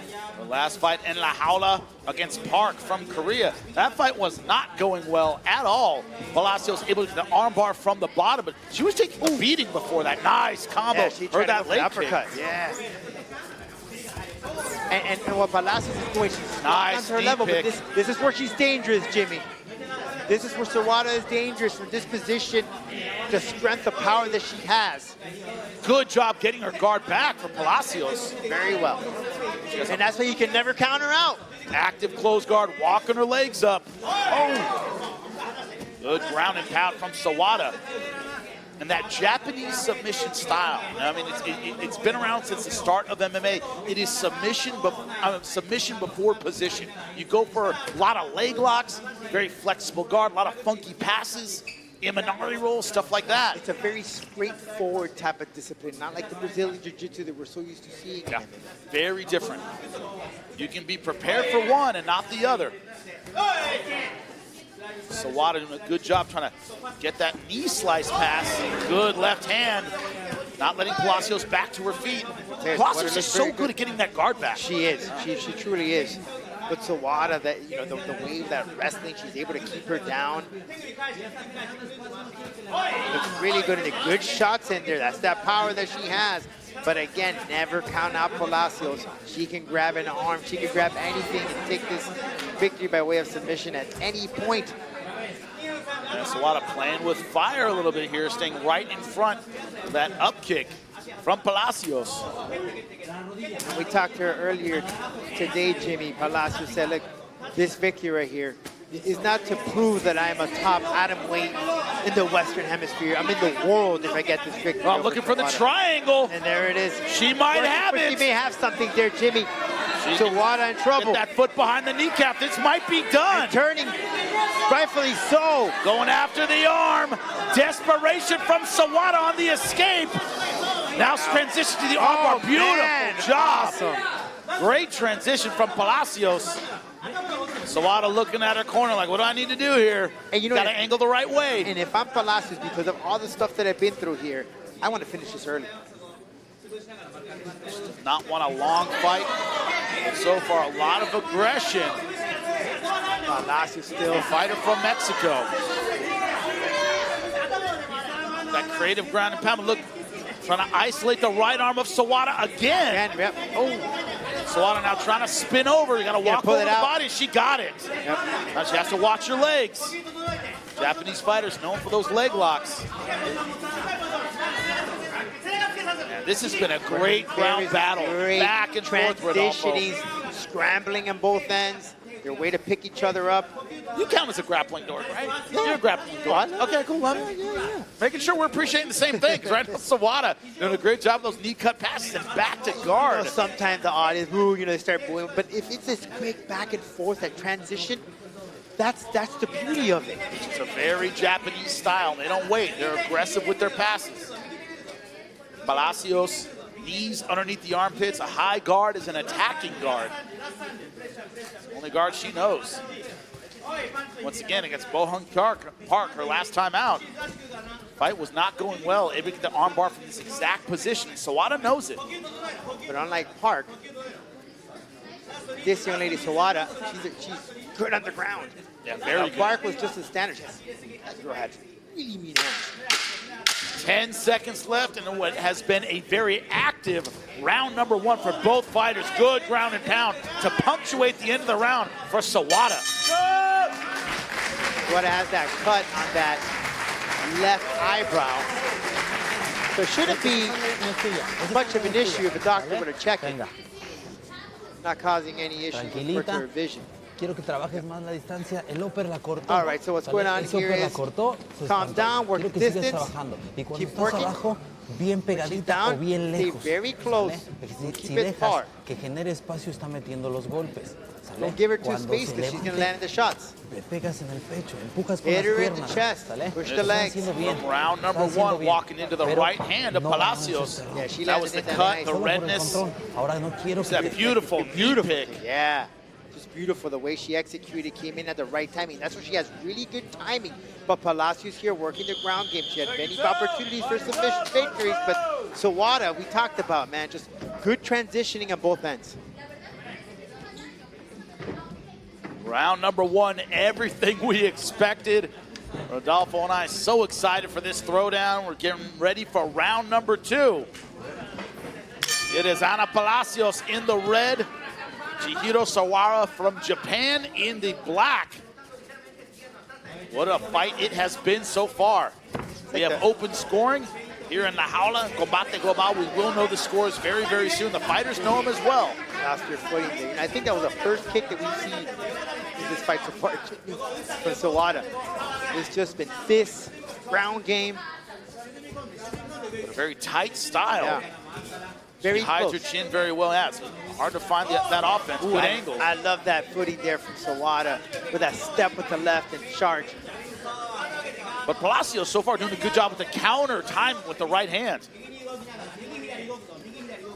Yeah, that's what Palasios is just so good at. You can't really read her. She's very deceiving. And Sawada cut her teeth under the Shuto organization in Japan, one of the oldest MMA organizations in the world. Great organization. Trained with Timo Yama, Irvine, California. Great camp. Yep. And right now, you see the judges scored at 10-9. Sawada, all three judges' scorecards. And it has to go to that ground round, that takedown that she had. Trained with Carla Esparza, of course, former UFC champion at 115 pounds.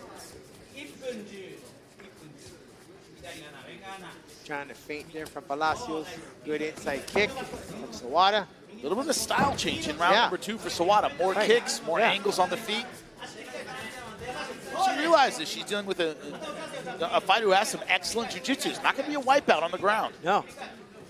What I'm noticing about Sawada is when you see that stance, she has like a wrestler stance.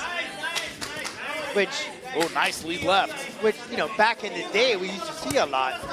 Now, left hand straight to the takedown. That's why she likes that wrestler stance. Right. Easy for the knee pick. And she has so good timing with it. You have to watch out with those up kicks. He's very wary of the legs of Palasios. Palasios does have an excellent guard. Very long legs, extremely powerful. Oh, what? Was that calling her up to stand up? Oh, great. He tried to go for that takedown, but Palasios is quick to move out. Sawada, her first fight in the United States. Now, part of the problem for Ana Palasios is I couldn't find a lot of people willing to fight me. Nobody wanted to step in, at least to a lot of gaps in my training, in my fight record. Want consistency. She can find it here. Her past two opponents are from Asia. Yeah.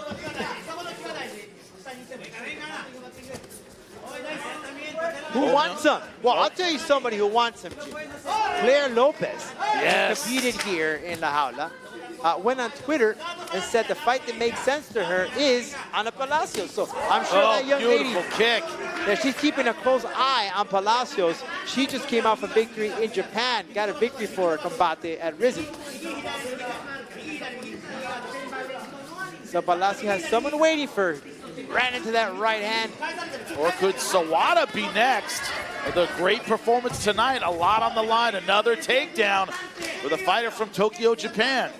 We've seen Palasios in this position many, many times. This is brown where she's belt. at her best. Yep, long legs, jiu-jitsu brown belt, but as her corner said, man, can't give her space. She's going to land that grounded pound. And she's doing it right here. No big windup on those shots, Rodolfo. They're quick, they're tight. And so one just doesn't let go. She just keeps going and going. Think about Japanese fighters, that relentless pace. Yeah. They keep coming, they'll wear you down. Ran into that hand, though.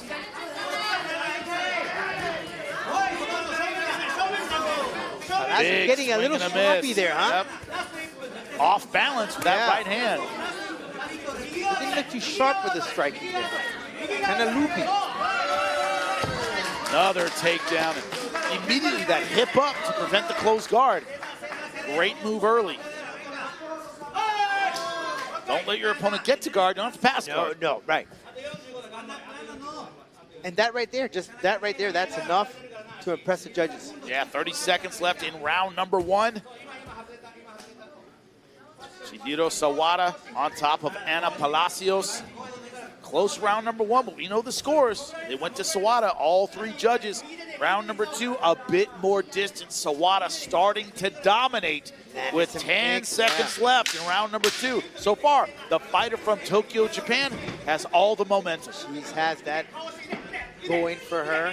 And we saw some different techniques coming into that second. What does she keep doing the third? Furious, the Palasios. If she wants to claim to be the best in the world, she needs to prove it here with a victory over Sawada. Ana Palasios, 7-1. Very experienced. I'm trying my best, Jimmy. I was about to. I know your wife's Japanese. Don't know how much you know, but go for it, buddy. 深呼吸しろ。正面で攻めんな。右を取る、右を取る、右を取る。上下、上下。もう一回フェイントかける。もう一回テイクダウンした方がいい。深呼吸してもう一回。吸って、吐いて、鼻から吸って大きく力。Bear with me, Jimmy, all right? I'll get those keywords, all right? Give me a little time. 全部取ってるから。1ラウンド、2ラウンド取ってる。All right, that's basically to calm down. That's pretty much what I understood, and my apologies. All I know is Gofungeka. 5 minutes left from watching Pride. That's it. It's the only Japanese I know. Gofungeka. Gofungeka. 5 minutes left. The old school fans will get that one. Yes. Everybody else totally lost. Ana Palasios in the red. Nakasuita, I'm hungry. How about that one? There you go. Taking on Chihiro Sawada in the black. Ana Palasios has to find a way back into this fight. Wouldn't surprise me if it's 2 rounds to none for Chihiro Sawada. We will know the scores shortly. Remember, we have open scoring here at Combate Global. Great ankle pick there from Sawada. Palasios going guillotine, but guard's not there. It's going to be hard to finish. Yeah, and then we've had that conversation before, Jimmy. When do you let go of that arm if it's not working could for be you? coming. Got it trapped. She's trying to good way of escaping. Risky going for the bounce.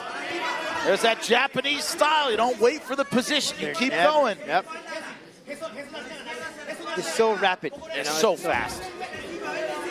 And Palasios almost getting on top. Good movement, though. Sawada on top. Sawada. No way. surprise there. 2018, all 3 judges' scorecards.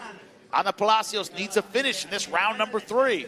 Only way she continues to be at the top of that atom weight class is a victory over Sawada right now. And remember, she had trouble with her visa, had to travel out late, had to cut. She made weight, by the way. Had to cut weight very, very late. This is where that becomes difficult. Round number 3 is when you start feeling all of those effects. And you can't use that as an excuse. No. Right?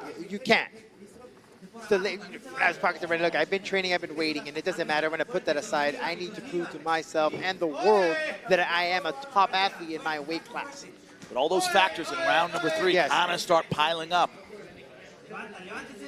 And you're in a position where Sawada can just basically ride out this round number 3, keep the shots coming, you know, keep the heat on a simmer, right? And for your average Joe, Jimmy, right, who does not fight, who does not compete, but who is a fan of fighting, right?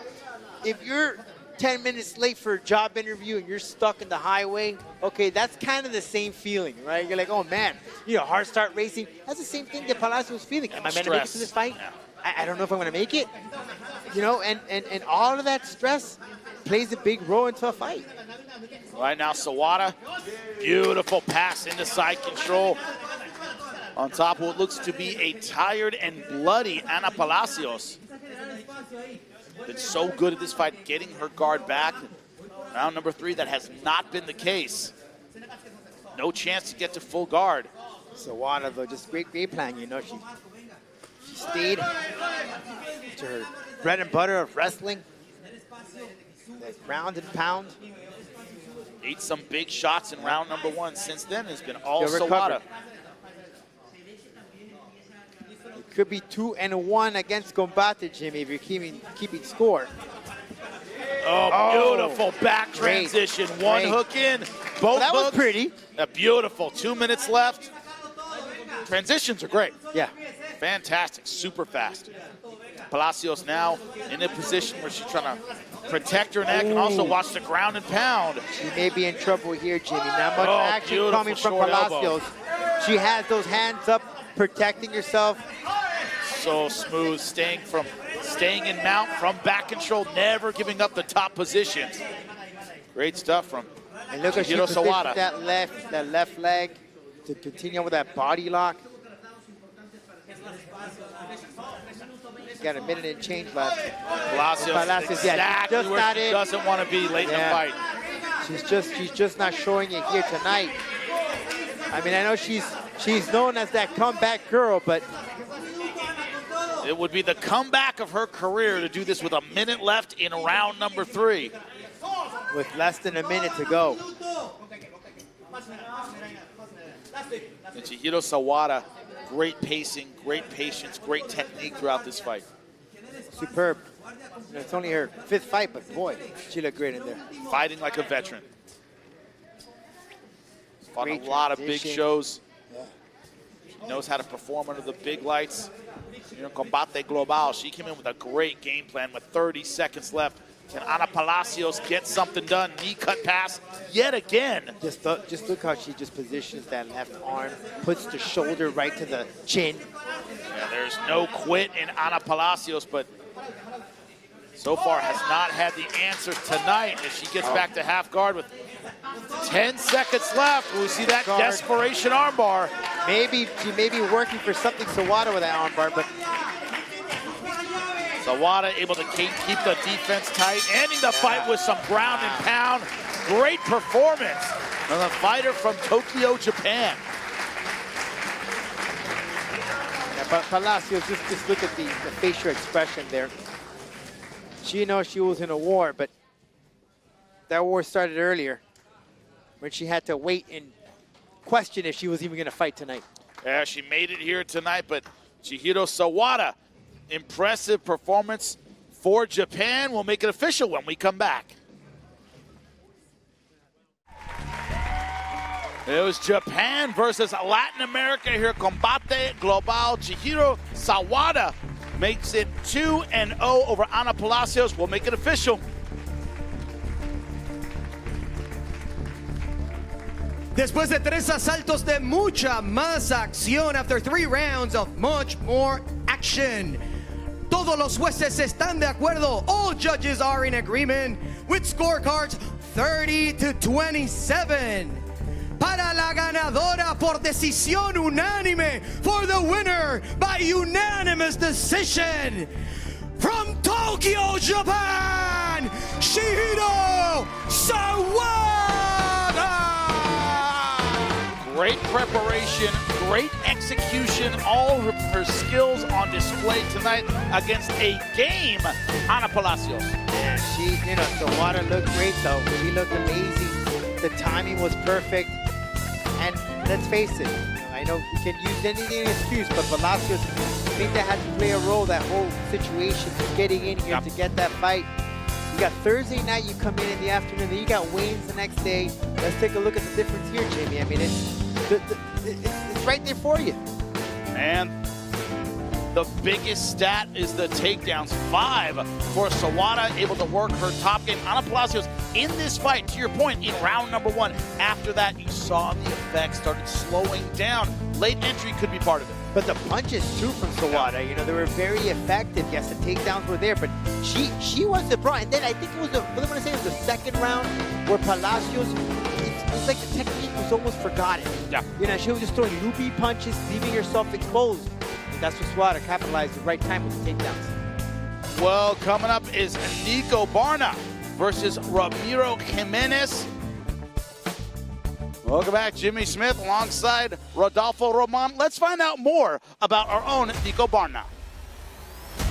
Me gusta mucho la sensación de pelear y para mí lo más lindo, la sensación más linda cuando te levantan la mano y la adrenalina que se siente cuando subís a la jaula. Me gusta escuchar el público, sentir la energía de la arena. La reputación, todos tenemos, pasa que no conocen a los uruguayos todavía. Me gusta mantenerme en la estrategia, pero si en algún momento de la pelea se pone candente, hay que cerrar el bucal, cerrar los dientes, apretar el bucal y ir para adelante. De mi contrincante espero que sea una pelea dura, espero que dé todo lo que tenga de sí, que no se guarde nada. Yo quiero ser la mejor pelea de la noche. En la pelea te voy a noquear, lo vas a ver, va a ser tu primera derrota.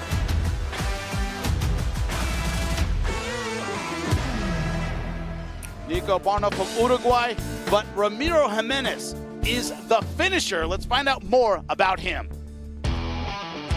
Creo que ningún peleador podría decir el por qué pelea. Simplemente es algo que le nace a uno. Cuando estoy caminando creo que es el momento que más nervios siento. El momento donde la adrenalina sube a tope. Pero en el momento en que doy un paso en la jaula, todo eso se queda atrás. Disfruto cada momento, vivo en el presente. Ya el trabajo ya está listo, ya esperar el momento cero, que estoy arriba de la jaula y que el referee dé la señal para yo hacer lo mío. Yo tengo años aquí en combate y he demostrado cómo me desenvuelvo. No, va a terminar en el knockout esa pelea. Rápido, él no está preparado para lo que va a recibir.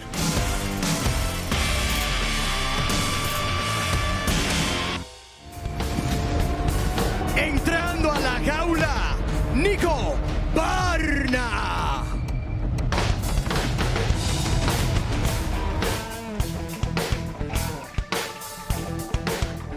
The flag of Uruguay over his shoulders, Nico Barna. This is a man who brings a lot of pride. He's coming off a loss, but 7-2 as a pro. He talks about the bounce back. He talks about wanting to copy his idol, Alexander Volkanovski, that aggressive fighting style. In order to do that, put your losses behind you and refocus. That's his goal tonight. But as you mentioned, five of his 7 victories come by way of decision, Jimmy, and that's the key. And, you know, we talk about first-round finishers. But those guys don't take a lot of damage. When you go to the 3rd round and you have multiple fights like that, your body starts taking a toll. And then we don't have to talk about all the stuff that you do in the gym. So over time, that comes into play. You mentioned it was back in 2022 that he lost that fight against rear naked choke. So now he's here to prove to himself and the world that Uruguay has some tough MMA fighters like himself, and he's able to do it against an undefeated fighter here tonight. Well, he has to take advantage of his opponent's mistakes. Let's bring him in now. Y ahora su oponente, Ramiro Jimenez. Ramiro Jimenez from Mexico trains with the Goat Shed Academy. That means some hard sparring, some interesting techniques. A lot of warriors coming out of that gym here in South Florida, but Jimenez full of confidence coming in, undefeated as a pro, and as many fights as Barna has had by decision, he's had by finish. 5 out of 6 he's finished. 5 out of 6, only one. Again, you have to go to 2019 when he had a unanimous decision victory. But you have pressure. You're undefeated. You want to keep that momentum going. But he's been training with some savages at the Goat Shed Academy. If you saw right behind him, we saw Coach Asim and Christian Perez, which, mind you, he fights next month here in Combate Global. Looking forward to seeing that man inside La Jaula. But this is the type of dude that's quick, he's fast, and he has some good work on the ground as well. A lot of his victories come by way of some submissions, but he is definitely an impressive fighter inside La Jaula, looking to keep on that undefeated record. But Ramiro Jimenez, that aggression can lead to some openings. Can Nico Barna take advantage? Look at the head-to-head. Just a little bit older is Nico Barna. A 4-inch height advantage for Jimenez and 10 inches of reach. Jimenez can keep this fight on the outside if he wants to. We'll see if he makes that choice. Omar Amador is going to get us started.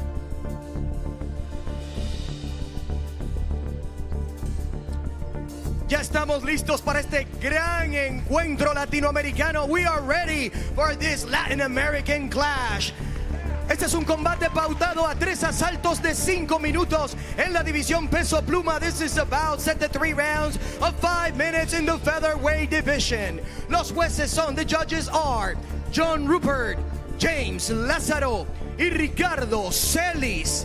Ahora ya llegó el momento para un combate global.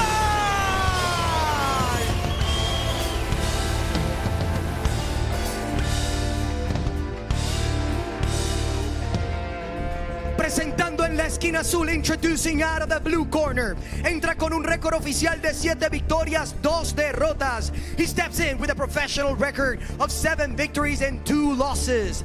Registró 145 libras en la báscula. He registered 145 pounds at the scale. Vistiendo de negro, wearing black. Es de la tierra celeste, sí señor. Montevideo, Uruguay. Nico Mini Hulk Barna.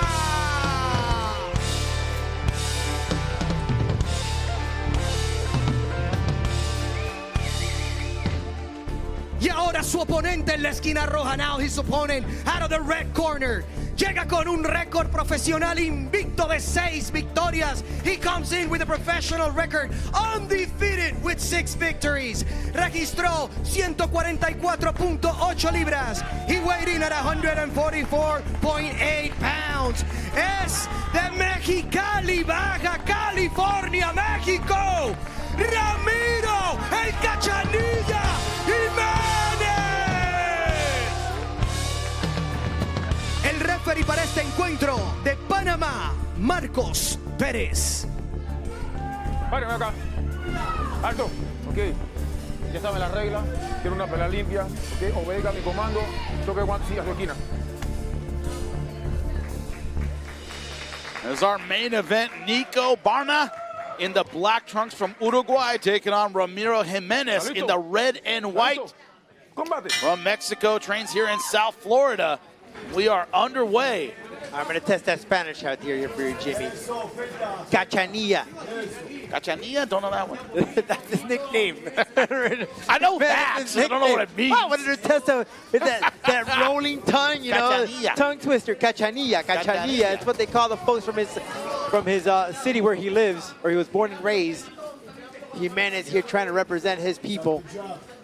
But Nico, of course, trying to put that Uruguayan flag up high. And we have a lot of folks here from Uruguay in support of this young man. And Nico Barna right now, unfortunately, playing the fence. It's fast. That's the thing with Jimenez. Once he gets in a rhythm, there's no way of stopping him.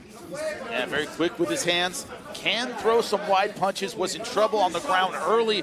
His last fight here in La Jaula. Gave up his back, but able to come back and win. Won that one by TKO. One thing that just stands out there for Nico is that catch the kick, good single leg. He has that open hand guard. You saw that? Yep. And you can have a debate. Open hand, closed fist. Each his own. Yeah, but Nico Barna, one thing you can't debate is once you take somebody down, you better keep him there. Got the single leg, and then is able to bounce back to his feet. Now getting a takedown of his own. Look, 6-0. He trains with Perez, and if you've seen that man compete inside La Jaula, once he gets you underground, the chances of you of getting up, well, you may have a better chance of winning the lotto. I'll tell you that. Now Nico Barna. You know how hard that is. Yeah, of course. Trying to deal with right now the physical pressure of Ramiro Jimenez. Look at those hammers, they're just viciously attacking. Jimenez feels very confident here. He may take this win in that first round, like he's been doing in his previous fights. We talk about the confidence of a finisher. I know if I unload, I can get any opponent out of there. And I mean, he's laying everything in there. Hammer fists, elbows, shots to the body. And Nico Barna now trying to work that deep half guard. Got to commit to a side with the half guard. Either get underneath and sweep or sit up. Right now, kind of stuck in the middle. Right, I was about to say here, Nico not doing much here for this position. Able to get underneath, looking for the sweep. That's one way to go in that deep half guard. Now they're sitting up. Yep. That's the other side. Now positioning him towards the jaula. Yeah, able to get back to his feet. A little bit of a victory there for the fighter from Uruguay.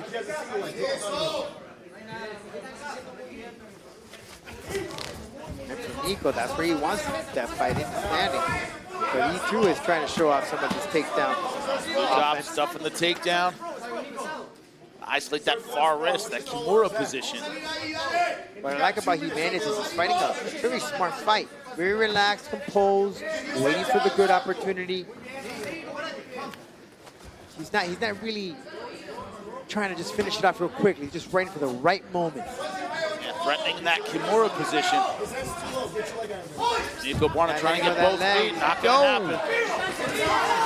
Protect yourself at all times, Jimmy. That wasn't ready. Nico Barna on that break. Oh, beautiful fly. Oh, this that is may be over. it, Jimmy. TKO in round number 1. It was that knee that set it up. And then the hook. And that is it for Nico. A goat shed fighter. Wow. Woo. Out of Mexico. Man, Let this crowd know where he's from and what he's capable of. Wow. Great job with the flying knee finish. The rest of it, that ground and pound, just icing on the cake. Nico Barna still down in the jaula. You know, the hype is real for this guy, Jimmy. And look at that flow, beautiful, just executed. Remember how I said always protect yourself at all times? Didn't do it here. Right there, boom, snook it, ran right in the butt, and it almost seemed like those hooks this week weren't necessary because he might have been out. What was that left hook there that kind of just... Right by the ear was all she wrote. Excellent stoppage by the referee all over this finish. That's a very happy Ramiro Jimenez. Wow, and Nico here just... There is some brotherhood there afterwards, a shaking the hand, but Nico disappointed. Jimenez, man, he's just exceptional, amazing stuff. The hype is real for this guy. The physical gifts this guy has are 100% for real. Explosive, powerful. We will get the particulars out of the way when we come back. Well, the question in this fight, would it be the finisher or would it be the fighter who tends to go deep? Well, it turns out it was the finishing skills that mattered. Omar Amador, take it away. Después de 3 minutos 34 segundos del primer asalto de mucha más acción, el referee Marcos Pérez pone un alto a este combate después de una rodilla espectacular. 3 minutes and 34 seconds of the first round. Referee Marcos Pérez put stops to this fight after a spectacular knee to the face. Para el ganador por nocaut técnico, for the winner by TKO de Mexicali, Baja California, México, Ramiro el Cachanilla Jimenez. Well, there's confidence, and then there is confidence. This kid has it, 7-0 with 6 finishes. The hype train keeps rolling for Ramiro Jimenez. That guy is a phenom inside the jaula, making it look so pretty. What a beautiful knee here for the just awesome time. Bam! Right there. And then that left hook just to finish it all up. But that knee just beautifully timed, just waiting for the right, bing, right there, right on the button. Barna just was out for the count. The time he executed. And you know, that's the thing with when you fight guys like that, Jimmy, that they're so fast. You can't relax in that position there. You know his quickness. You know that he can hit you from any angle. You always have to be cautious at all times. And Barna spent a lot of this fight up against the fence, not in the center where he can maybe use his movement, his head movement, his guard. But he was in a place where he could, and the stats show that. Look at that. Just 4 punches is all he took. And you're right. It's more like he put his foot on mud. He just couldn't get out from the position, taking himself back to La Jaula, where you clearly see, if you see all Jimenez's fight, that's what he does. He pushes you that way so then he can finish you. Well, great performance, just like he predicted. The question here is, how will his future go? Looks bright right now.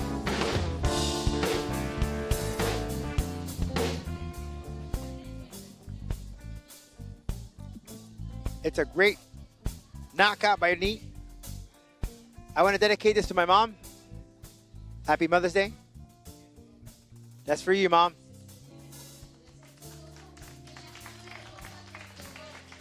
Exciting moment inside La Jaula. You put him to sleep and you did. Yeah, it was going to finish for the first round. I'll do whatever Combate does. I'm ready for whatever. What do you think of all of that support from Europe, from folks from Uruguay and Mexico? But it motivates me a lot. My team here, they're based out of Miami and they're here supporting me.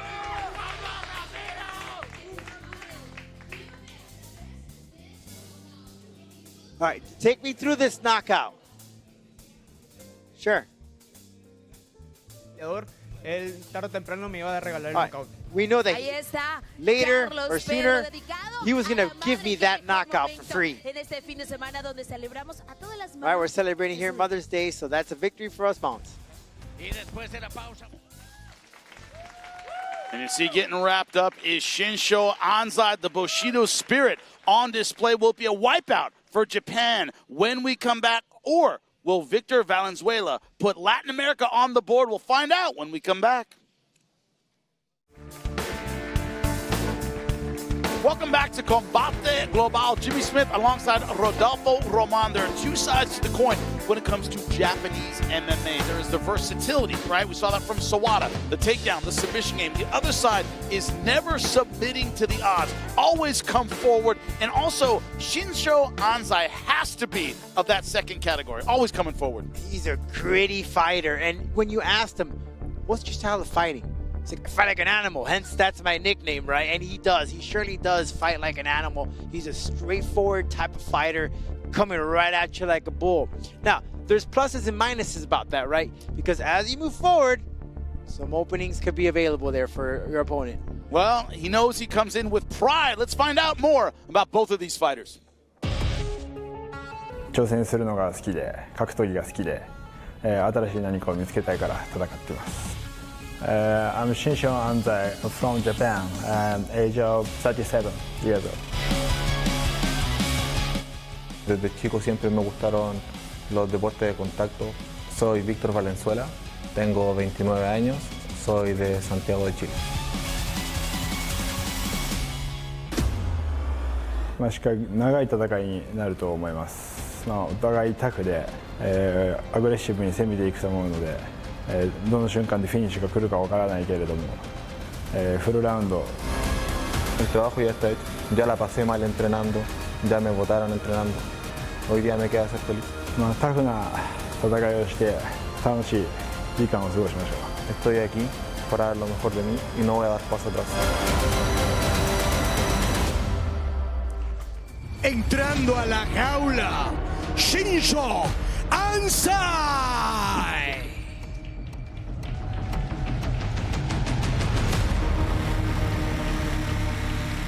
Now, I know what you mean. Shinsho Anzai, 37 years old. It's like dog years. It's sure, just yeah, okay, so you want much to take it that way, let's do it, yeah. Shinsho Anzai, a lot of fights, a lot of big stages, fought in Bellator, fought in the UFC, and you talked about the injuries, the setbacks. This is kind of a rejuvenation of his MMA career. Yeah, it's like starting your career all over again if you really take a look at it that way. And yes, the age is nothing but a number, right? He's been in there with several big names in the world of MMA, has faced the fiercest as they can, and the experience is there, right? And that could be a huge difference when it comes to taking on this young man of Valenuela. He knows what it's be in the scale that it is in La Jaula, right? With the lights, the whole TV, the whole nine. So this is nothing new for Shinsho Anzai. Now, one thing that is new for him is fighting in the United States. The first time he does. So he's very excited, and how sweet it would be to get that victory after coming back, overcoming all those injuries, and getting a win in a country that he's never fought in. Well, his spirit is willing. Is his flesh ready? We'll find out. His opponent is on his way. Y ahora su oponente, Victor Valenzuela.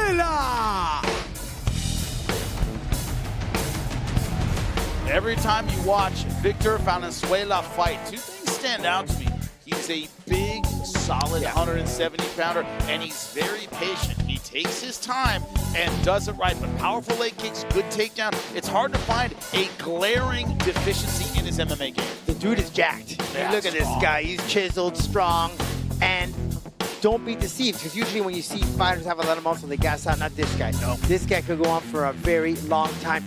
Look, about last year, he he left Chile, came to the United States, and has been training with MMA masters. He knows what he's capable of doing. He knows that he can make a difference in this world of MMA and represent his country of Chile. And this is one country that I think a lot of people have been sleeping on, because we've been seeing a lot of these fighters from this country that have had exceptional careers so far here in La Jaula and all over MMA. So Valenzuela is just one of those guys right here that has evolved, trains with a great camp. The Colby Covington trains here at MMA Masters, and I could list a laundry list of great fighters. So this guy is destined for something, and how sweet it would be to defeat a veteran like Shinsho Anzai. Yeah, to get that pelt on his wall, but in order to do it, has to overcome a proud Japanese warrior. Look at the age gap, 29 to 37. Victor Valenzuela much younger than his opponent. Slight reach advantage. That's about it. Most of this fight is not about the numbers. Omar is going to get us started.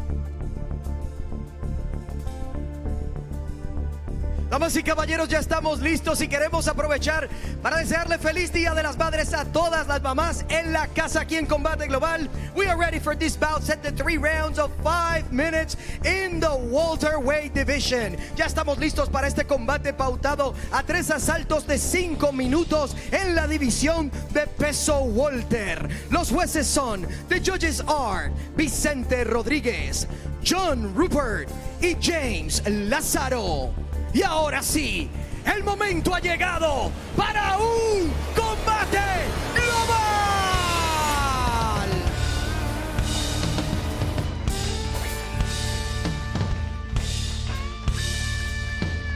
Presentando en la esquina azul, introducing out of the blue corner. Entra con un récord oficial de 9 victorias, 4 derrotas. He steps in with an official record of 9 victories and 4 losses.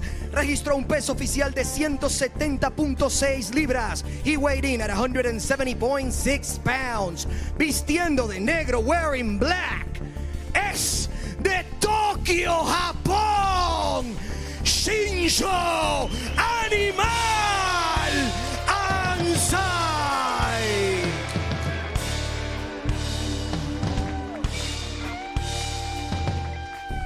Y ahora presentando en la esquina roja, now introducing out of the red corner. Entra con un récord profesional de 9 victorias, 3 derrotas. He steps in with a professional record of 9 victories and 3 losses. Registró un peso oficial de 170 libras planas. He weighed in at 170 pounds flat.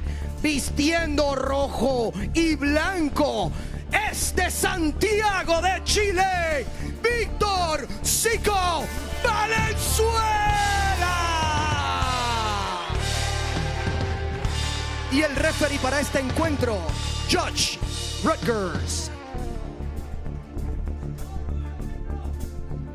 Bring it in.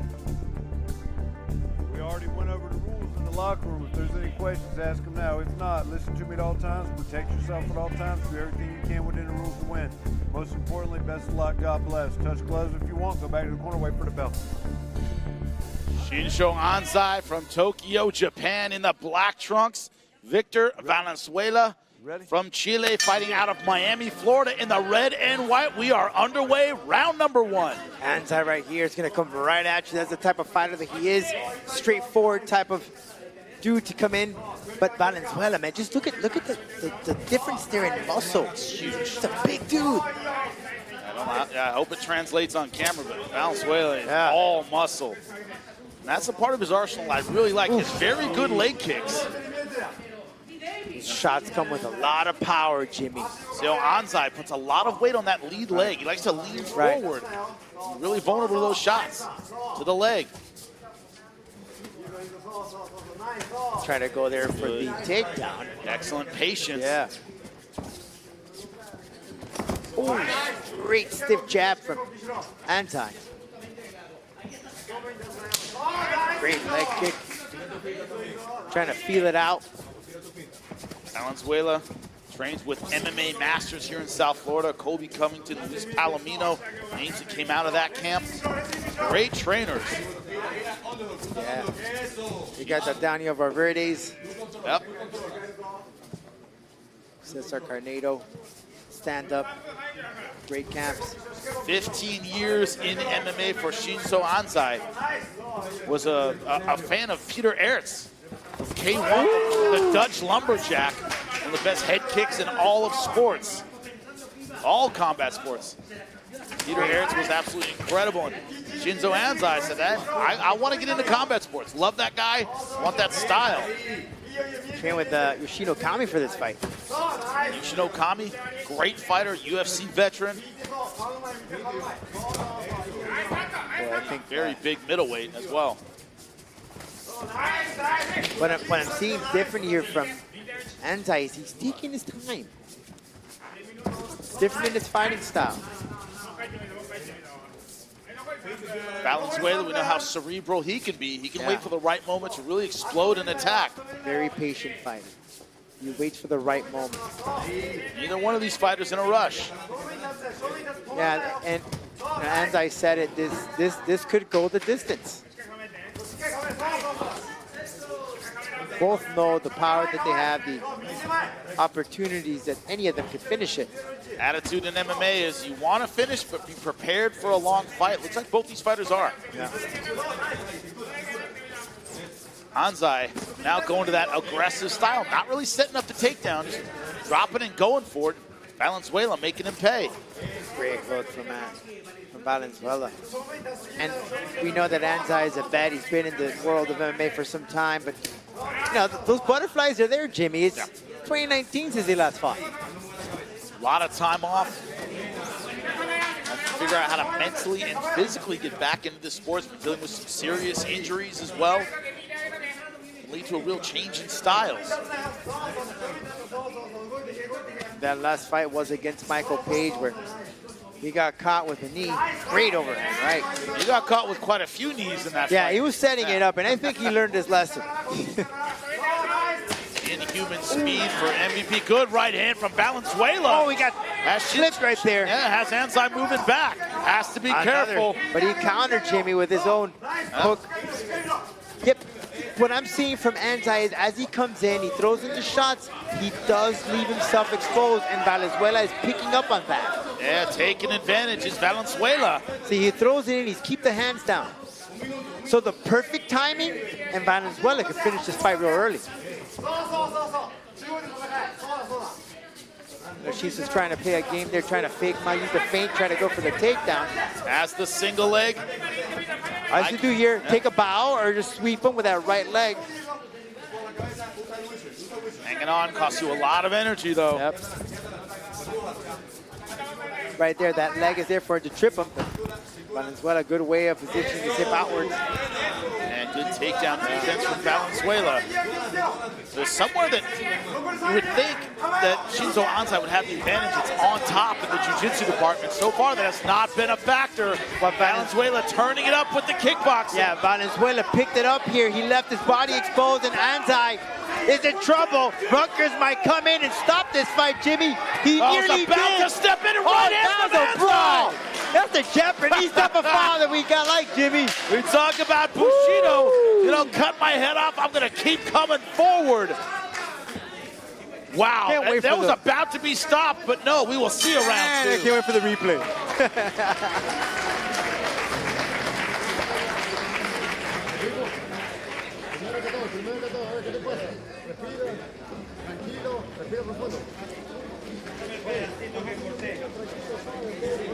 Got it.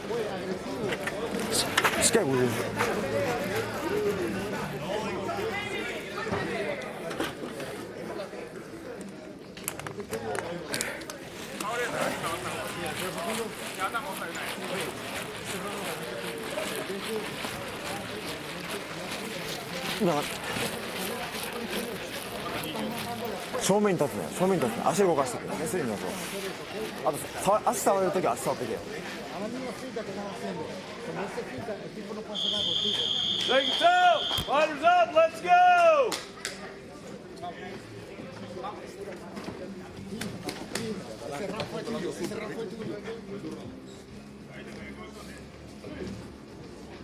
Welcome back. We have some very interested observers for this fight. You saw Campbell McLaren El Jefe here at Combate Global.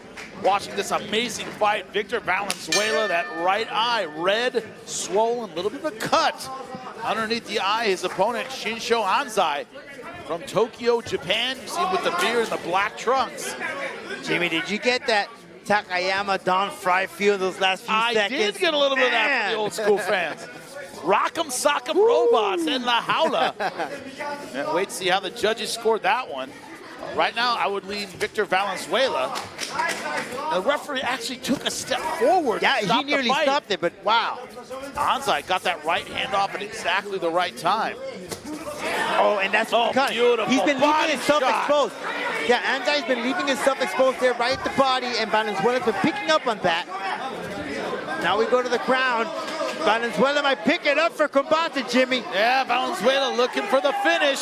Vicious ground and pound. And once again, Anzai moving at exactly the right time. And referee taking a close look. Who's the one leaking? Valenzuela, no? It's Valenzuela leaking from, looks like the nose. Well, he was already bleeding. Yep. That shot from the beginning of the round just opened it up a lot more. Now pouring on the punches is Victor Valenzuela. Shinzo Anzai from Japan, hanging on with everything he's got.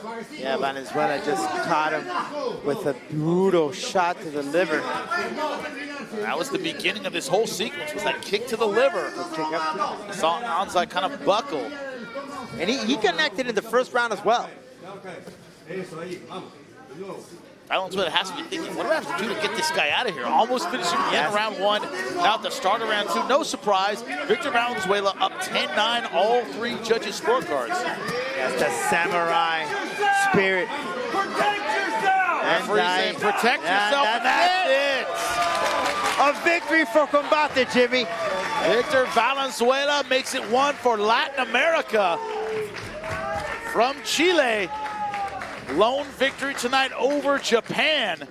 Final score of 2-1, but Victor Valenzuela, forget about national pride. He has to be thrilled about a finish over a veteran like Shinsho Anzai. Look at it right here, ground and pound action.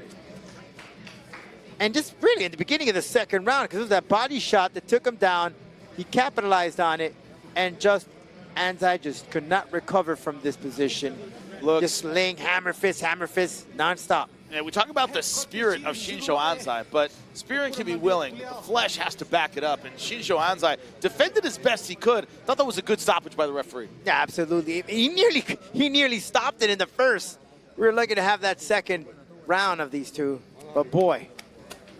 And Victor Valenzuela from Chile, a lot of pride tonight, victorious over Shinsho Anzai. We'll get the particulars when we return. Don't go anywhere.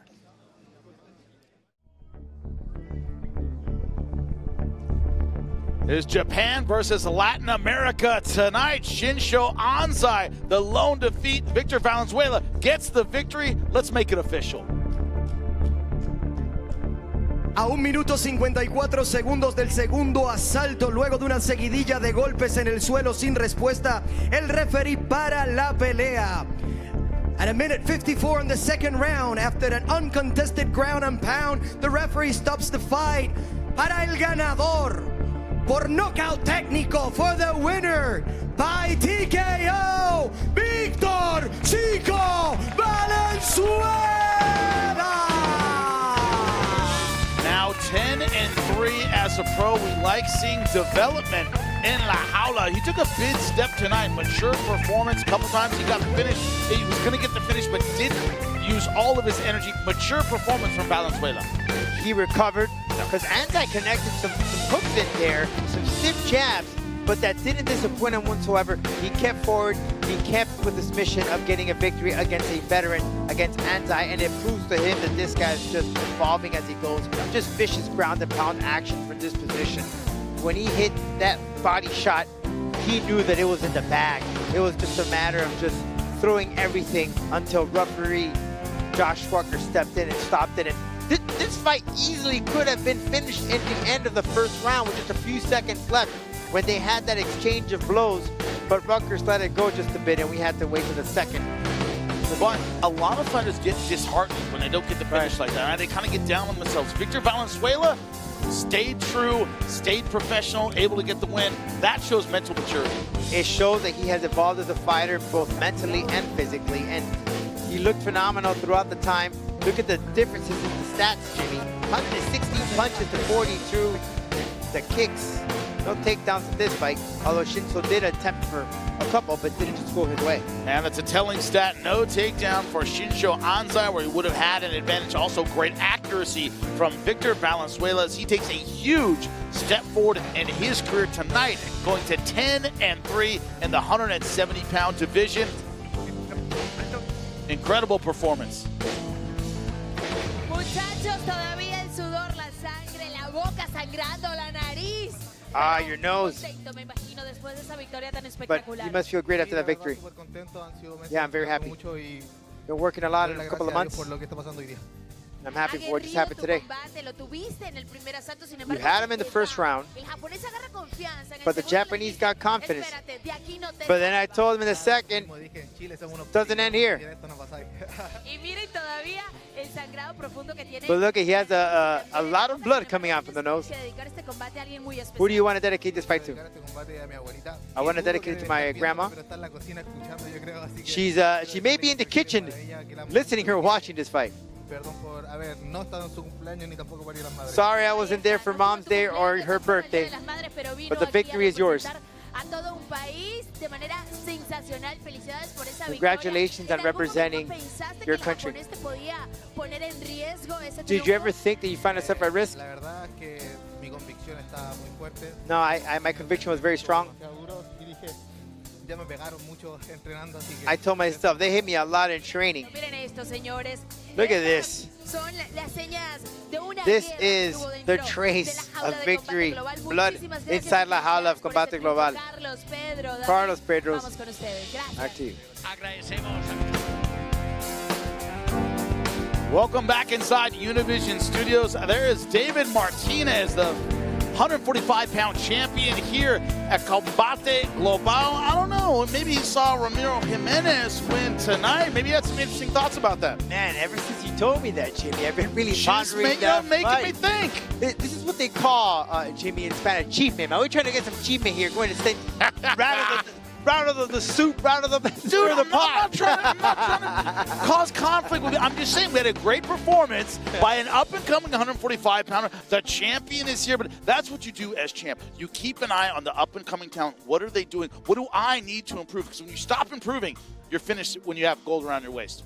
I'm sure Martinez was just Jaula side. He's been commentating now on the Spanish desk. And listen, right now he's going to take Anose Saraus, a man who's had over 20 fights in MMA. But Jimenez, just like Axel Osuna, his previous opponent, has been exceptional inside La Jaula. He's been unstoppable. And this guy is a credible opponent for Martinez. We saw his style of fighting.